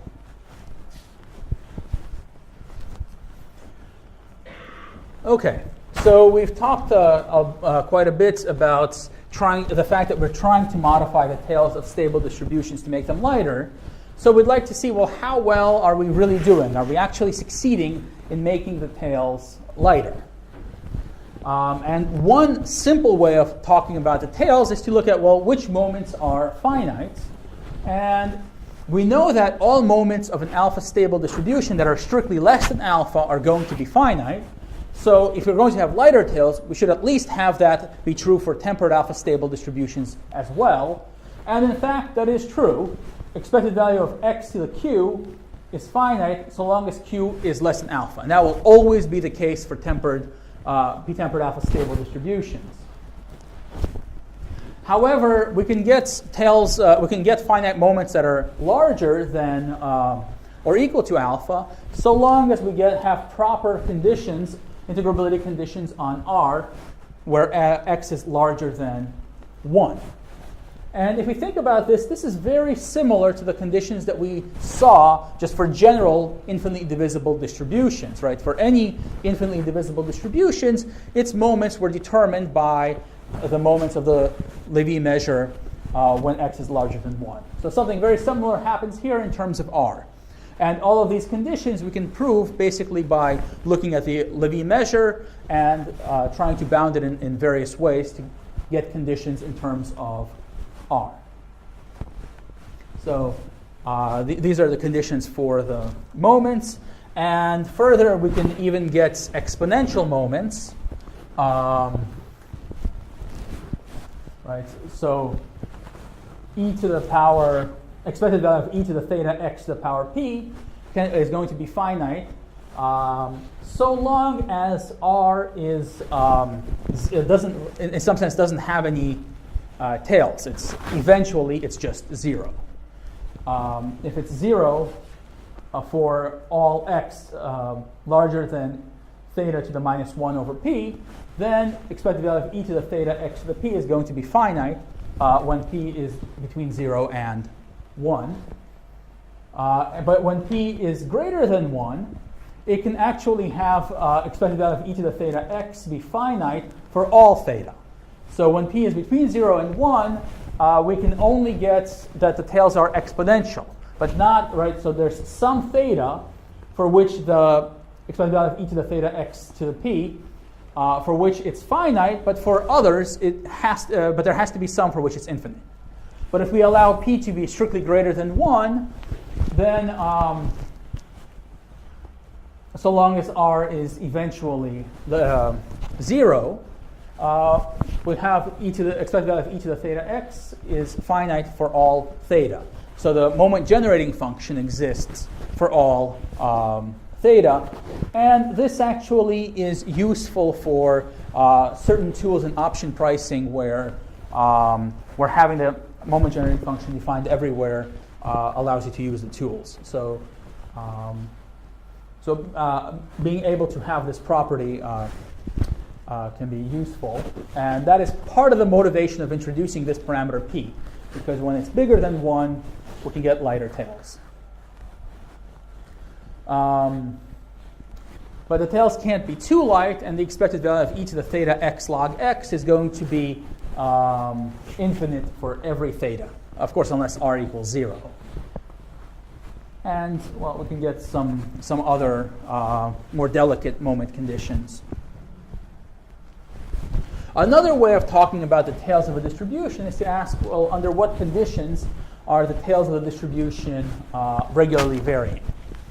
So remember, for a measure mu, we say that its tails are regularly varying if if we fix a sort of, if B is a subset of the unit sphere in d dimensions.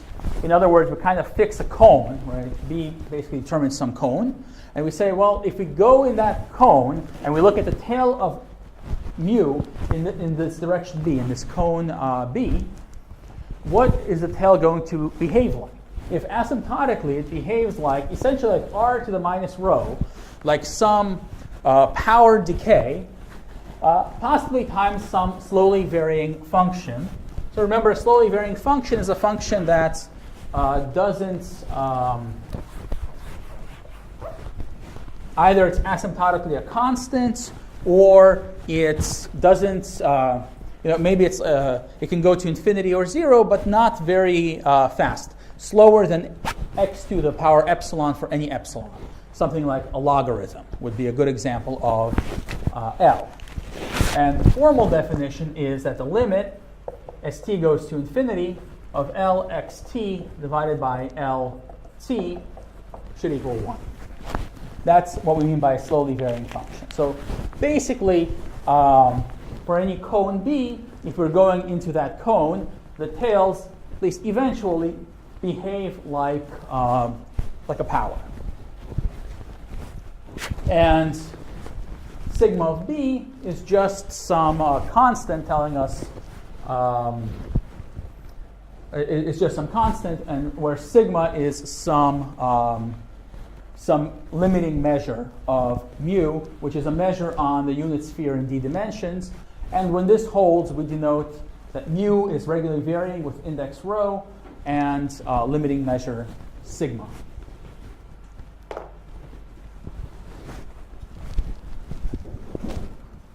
Okay, so one important property of regularly varying measures is that they have, so if mu is regularly varying with index rho, then it has all moments less than rho and no moments greater than rho. Now, if you think about tempered stable distributions, we know that they have all moments less than alpha. So that means that they cannot be regularly varying with an index, with rho being less than alpha. That's not possible because they always have that moment finite. However, for any gamma, for any value between alpha and infinity, they could be regularly varying with that value. And in fact, mu is regularly varying with index rho and limiting measure sigma if and only if the Rosinski measure r is has the same property with the same rho and the same sigma, so long as this is for rho strictly greater than alpha. When rho equals alpha, then we need to define a slightly rescaled version of r, in which case, under this rescaled version, then mu is regularly varying with index alpha, if and only if this rescaled new measure is regularly varying with index rho and the same limiting measure.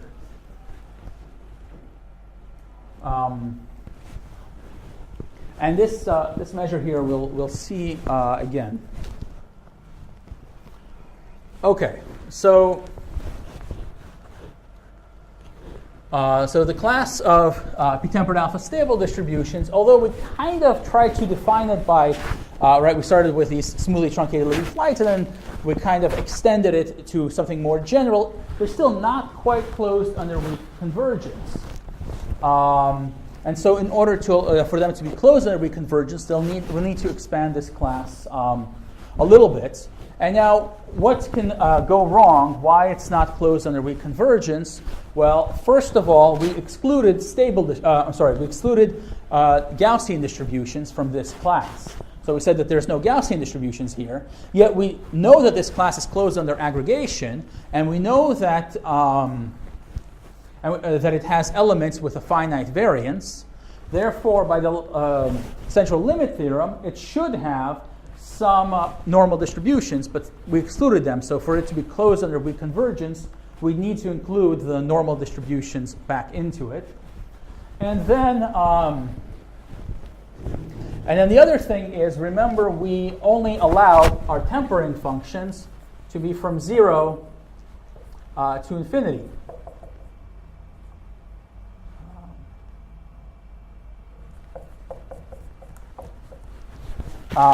But if we think about it, this should be able to start kind of, if we take a sequence of these things, we can get something where we would have a point mass at 0. And that point mass at 0 would actually correspond to us having an alpha stable part. So in this case, we cannot have an alpha stable part, and that's the other thing that we need to add into this. Okay. So we define an extended p-tempered alpha stable distribution in this way, where we have where its Lévy measure is given first by the Lévy measure of the tempered stable distribution, but now we add into it also a stable component, which would exactly correspond to the situation if we have a point mass here at 0. And now we allow for this to have a distribution to have a Gaussian part. Okay, and now we're in this situation where we have these two measures, R and sigma, and they're going to have very different, they're going to have all kinds of interplay between them, right? So especially if you're interested in limit theorems, we don't want to just treat them separately. We'd like to try to combine them into one measure. But how can we try to combine them? R is already defined on all of RD. But for sigma, right, sigma is just defined on a unit sphere. So we just need a sphere to put sigma onto. So if R is already taking up all of RD, it makes sense that we could put sigma on the sphere at infinity. So we could consider a compactification of RD bar, where it's compactified with a sphere at infinity, and then onto RD we could place R, and onto the sphere at infinity we can place sigma. So we do this in this way. We'll need to actually, for this to work out nicely, we need to rescale R in this way. Now remember, this is exactly the measure. So if we exclude this part, this is exactly the measure that we saw of what we needed for when we were talking about regular variation with index alpha. Now note that this thing is going to be a finite measure, right? By definition of the Rosinski measure, it has to integrate x to the alpha minimum x squared. So this is a finite measure, and this is a finite measure. So now nu is necessarily a finite measure, which kind of takes this rescaled R measure on RD, and at the sphere at infinity it places sigma.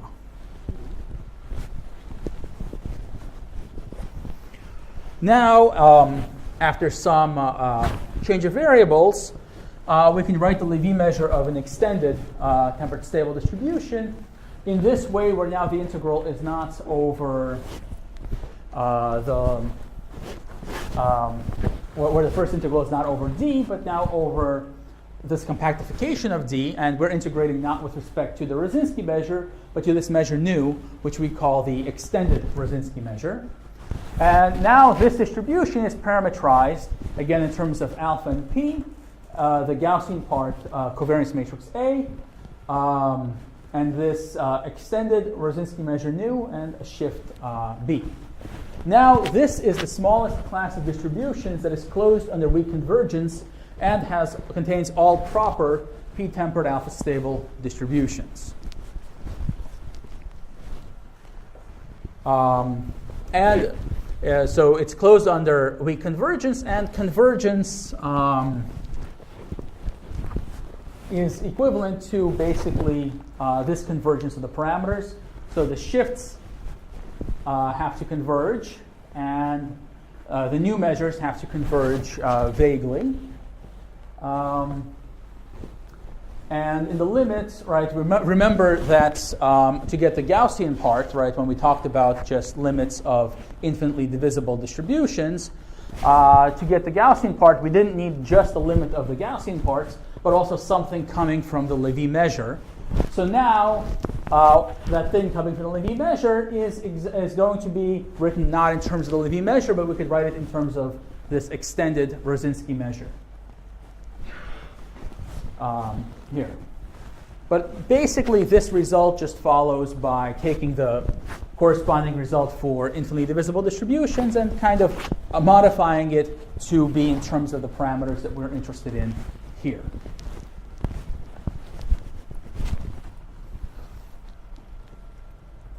Okay. So now we would like to represent tempered stable distributions as a kind of a limit of simpler models that are similar to smoothly truncated Lévy flights, and partly because in the next lecture, the one on Friday, I'll talk a little bit about how these kind of distributions arise in applications.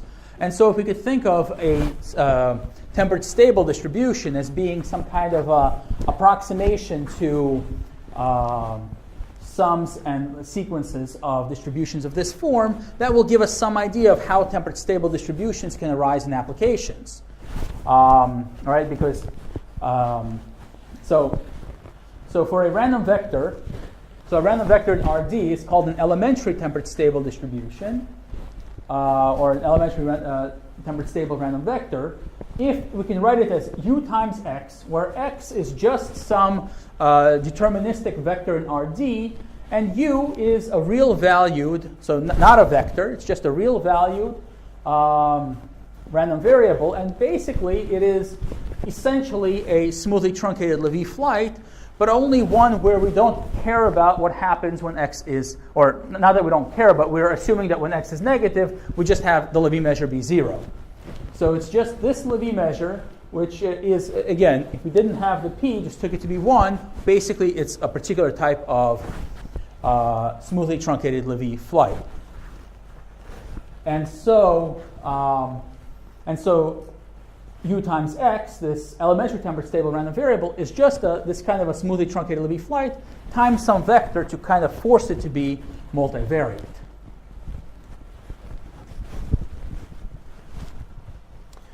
And so using this theorem in a fairly direct way, we can show that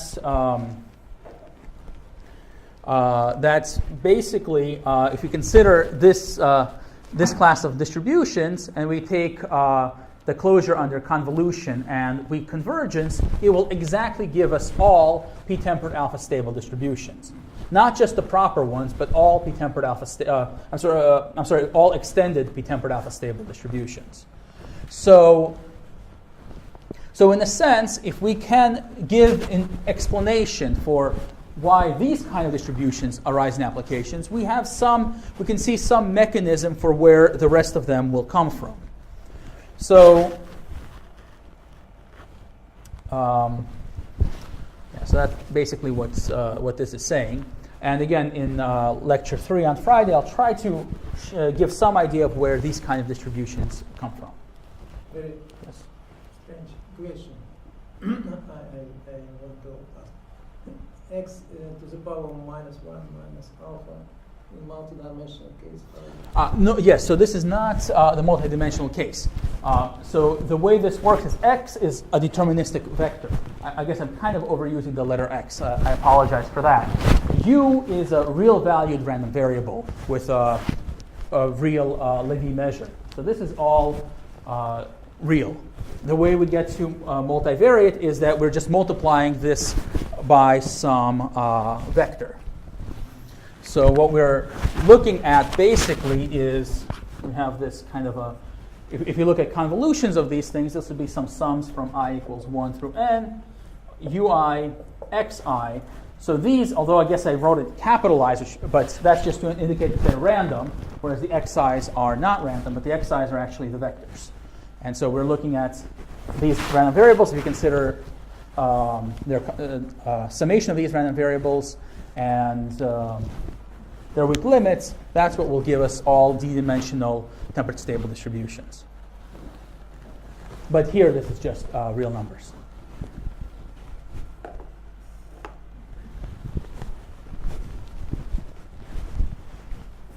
Okay. So that's some idea of temperature-stable distributions and how they behave. And what are some of their properties, in what sense they temper or modify stable distributions, and how they make the tails lighter. Now let me say a little bit about temperature-stable Lévy processes. So first, for any Lévy process, we can define the Blumenthal-Gettur index in this way. So basically, it's the smallest. Now, note we're looking at when x is less or equal to 1. So this is kind of talking about the small jumps, right? Remember that the Lévy measure tells us about the jumps of a Lévy process. So when we look at small x, we're kind of talking about the small jumps of the process. And we know, right, for a Lévy process that it has to integrate x squared. But potentially, right, if the Lévy measure is finite, right, if m is finite, then if m is a finite measure, then this would be true for all gamma, and then the infimum is going to be just 0. Right, and that corresponds to, right, when m is finite, that basically corresponds to compound Poisson distributions. So here we're looking to see, well, what's the smallest gamma for which this is going to be finite. And this index turns out to say quite a bit about the distribution. And it's it can be shown. It's not very difficult because we know that there's a simple relationship between the Rosinski measure and the Lévy measure of a temperature-stable distribution.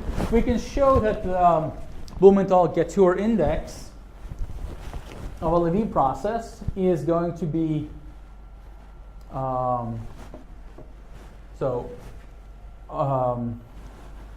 Lévy process where x1 is temperate stable. So this is a temperate stable Lévy process.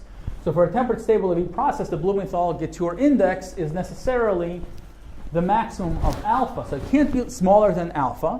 Maximum of alpha and kind of the corresponding index for the Rosinski measure. And for proper, so specifically for proper temperate stable Lévy processes,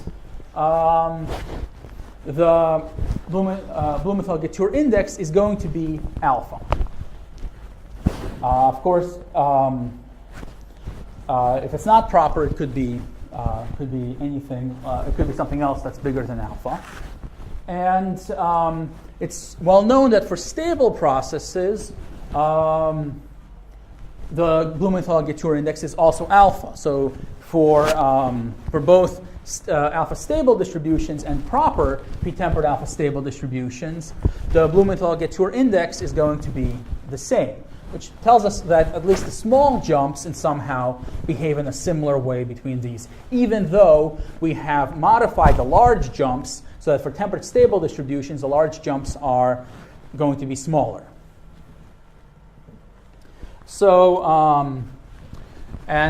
this in particular, we can try to estimate the Blumenthal-Gettur index, and there's several approaches to doing that, given in some of these papers. And if we can estimate the Blumenthal-Gettur index for proper temperate stable distributions, that is one way to try to estimate the parameter alpha. Jacques. Yeah. Not Jacques. Oh, I'm sorry. Thank you. Yes. Should fix that. Okay. So remember that Blumenthal-Turing index is talking about small jumps, and in particular, it tells us something about the small time behavior of the process, and it tells us that if we take the process xt, now of course xt by itself, we know that x sub 0 is just 0, so by stochastic continuity, if we didn't scale in any way, we would just have that the limit would have to be 0 when t approaches 0. But now we're scaling by t to some power minus 1 over gamma, and this lim sup will be infinite if gamma is less than the Blumenthal-Turing index, and 0 if it's greater than the Blumenthal-Turing index. So it tells us something about the almost sure behavior of the process near 0. It can also tell us about jumps in a pretty direct way. So we define the variation, the gamma variation of the process as basically, so we could consider kind of discretizing the process and just adding up the differences that we have over some finite interval that's been discretized in any way we like. So we can add up, right, the I'm going to draw a picture here. So we have our process, which is going to have jumps. It's hard to draw it, but we have this process, and if we just consider some here from some a to b, and we can discretize this into as many or as few elements that we like, and we look at the distances that we have traveled in this interval. So here maybe this is the jump and so forth. We look at these distances, so raise them to the power gamma and add them up. If we take the supremum over all such finite partitions, that's called the gamma variation of the process. And it turns out that the gamma variation is going to be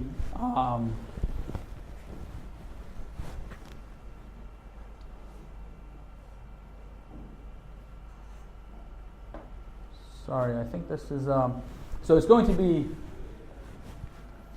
infinite if gamma is less than beta, but this should not be 0. It's going to be finite if gamma is larger than beta, than the Blumenthal-Turing index. So the Blumenthal-Turing index characterizes essentially how large the jumps can be on an interval.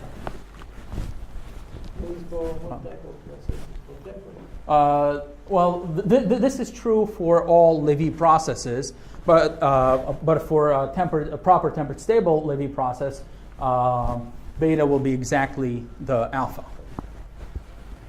And that's also true for the alpha stable process. So in all of these ways, the processes are behave in a similar way.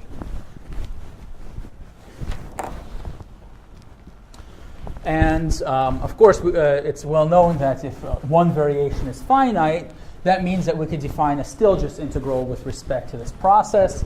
And for other types of gamma variation, we can define kind of generalizations of Stieltjes integrals with respect to this process. So that's additional thing we can get from the knowing about the variation. Okay. So the next thing I want to talk about is kind of the long and short time behavior of the process. So before we talked a little bit about the short time behavior in a strong sense, kind of a law of large numbers type sense, but we could talk about it in a central limit theorem type way. And we could say that, so if we take this tempered stable Levy process, and let's assume that it integrates the maximum of x squared and x to the alpha. that its Rosinski measure integrates that. That corresponds to this process, right? If it integrates x squared, that means it has finite variance. And if it integrates x to the alpha, that means that it's a proper tempered stable distribution. So for a proper tempered stable distribution with a finite variance, we can get this kind of a result. So if we define the rescaled process, so we zoom in, so let xh be when we kind of zoom in on the time and scale it by h. Now, when h goes to infinity, we're kind of think of it as we're kind of zooming out from the process, looking at its kind of how it behaves with large kind of steps. And then we can show that we scale the process by h to the minus 1/2 minus some properly chosen shift, it will converge in distribution to a Brownian motion. I'm sorry? About gamma h something is known? Yes, I didn't write the formula, but I have a complete, the exact formula for it. And on the other hand, if we kind of zoom in on the process and look at what happens at really small steps, when h goes to 0, then it will converge to an alpha stable Lévy process. And if we think about this, in many ways, this corresponds to the kind of behavior that that financial returns have. It's been observed that if you look at them at very large aggregation levels, they're very well modeled by normal distributions. But if you look at them at relatively short time scales, they're much better modeled by alpha stable distributions. So in this sense, we see how a tempered stable Lévy process is somewhere between a Brownian motion and a stable process. Is there reconvergence? Yeah, weak convergence.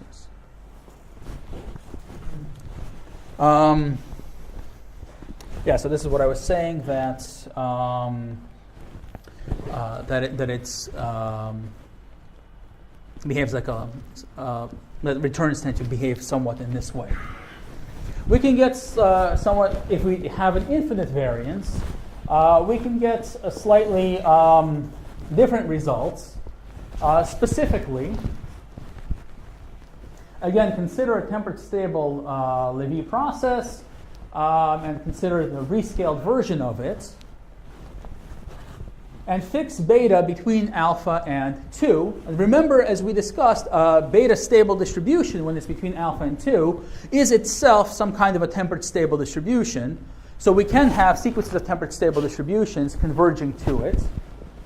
And then we can, if we rescale the process right, by h, under slightly different scaling and shifting, it can converge to a beta stable distribution. And the necessary and sufficient condition for that to hold is that R is regularly varying with index beta, and limiting measure sigma being exactly the spectral measure of Y1 in this stable process, beta stable process. Now, this result is not very surprising because Lévy processes have a very simple structure, and basically everything is determined by the behavior of x1. So it actually is not hard to show that this convergence in terms of processes is equivalent for the rescaled version of x1 to belong to the domain of attraction of y1. And from the central limit theorem, we know that a necessary and sufficient condition for that is that the distribution is regularly varying with index beta. And we just saw a couple of slides ago that that's equivalent to this condition. So when h goes to infinity, there's really not much more here than just the regular central limit theorem. But what happens when h goes to 0? This is result obtained by this result is obtained by me. Okay, so what happens when h goes to 0? Well, of course, we could just try to think about what would happen there directly, but we could try and think, well, we know what happens near infinity, when h goes to infinity. Maybe there's some way that we could kind of invert this process to try and turn the process's behavior when h goes to 0 into behavior of maybe a different process when h goes to infinity.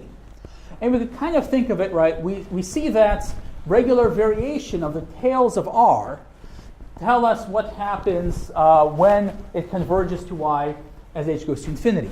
So the behavior of the tails is what tells us that this convergence holds as h goes to infinity. So we could think, well, the only thing that's really kind of left to tell us about what happens when h goes to 0 is the behavior of R near 0. So we could think, well, if we could somehow invert R in order to turn its behavior near 0 to behavior near infinity, and its behavior near infinity to behavior near 0, a new tempered stable Lévy process based on this inverted Rosinski measure, its behavior near infinity should tell us something about the behavior of the original process near 0. So how do we define the inversion of a Rosinski measure? Essentially what we want to do is we want to take its behavior near 0, put it near infinity, its behavior near infinity, put it near 0. So we want to basically take 1 over x. But of course, as we know, we can't take 1 over x directly when we're in the multivariate case. But the sort of closest thing to that is just to take x divided by norm of x squared. So that's basically what we do. The inversion of R is just we take x divided by x squared. And now to make sure that this is still a valid Rosinski measure, we need to multiply here by x to the alpha plus 2. Now R star is a perfectly valid Rosinski measure.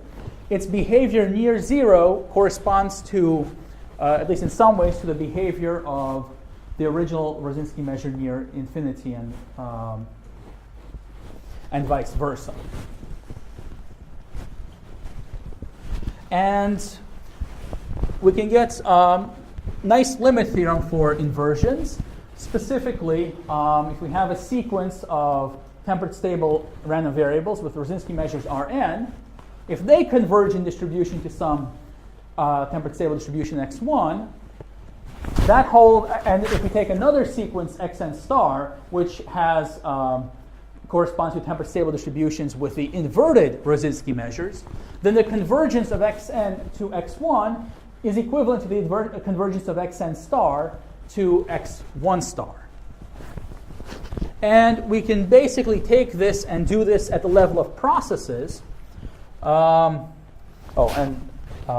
Since stable distributions are a special case of tempered stable, stable with beta between alpha and 2, we get a similar condition for convergence to a stable distribution. And so doing this at the level of processes, we can see that now if we have two Lévy processes, the first one is tempered stable where x1 has Rosinski measure R, and the second one is tempered stable with Rosinski measure R star. Then the long time behavior of xh is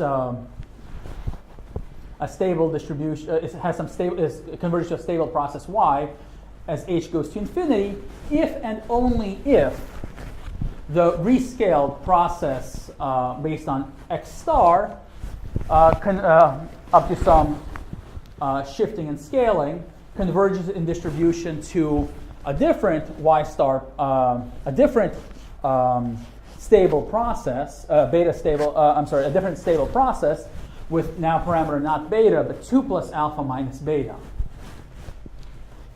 So we have this if and only if relationship between the long time behavior of one process and the short time behavior of the other process.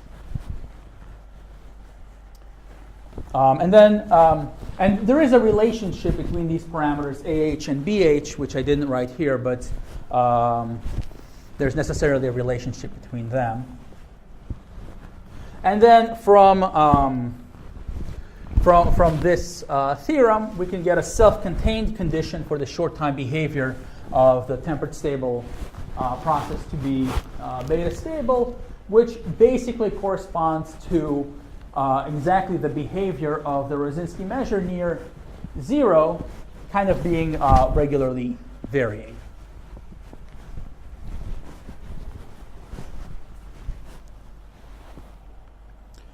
Okay, I more or less running out of time, but I just want to add that this kind of idea of looking at long and short time behavior of the process based on inversions is not only true for tempered stable Lévy processes, but we can also do it for general Lévy processes, where we need to define the that's not Rosinski measure. That's the M is a Lévy measure of a general tempered stable distribution. We define its right. There's no longer any necessity of integrating alpha, so we just define the inversion this way, right? Where we just take x over x squared, and instead of and the scaling is just x squared, and then we can get similar convergence results both at the level of random variables and processes. And again, consider on the whole axis 0 infinity. I'm sorry, the processes? Time. From 0 to infinity, yes.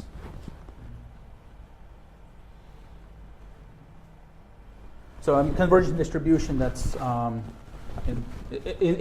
convergence in distribution on the space of Cadillac functions.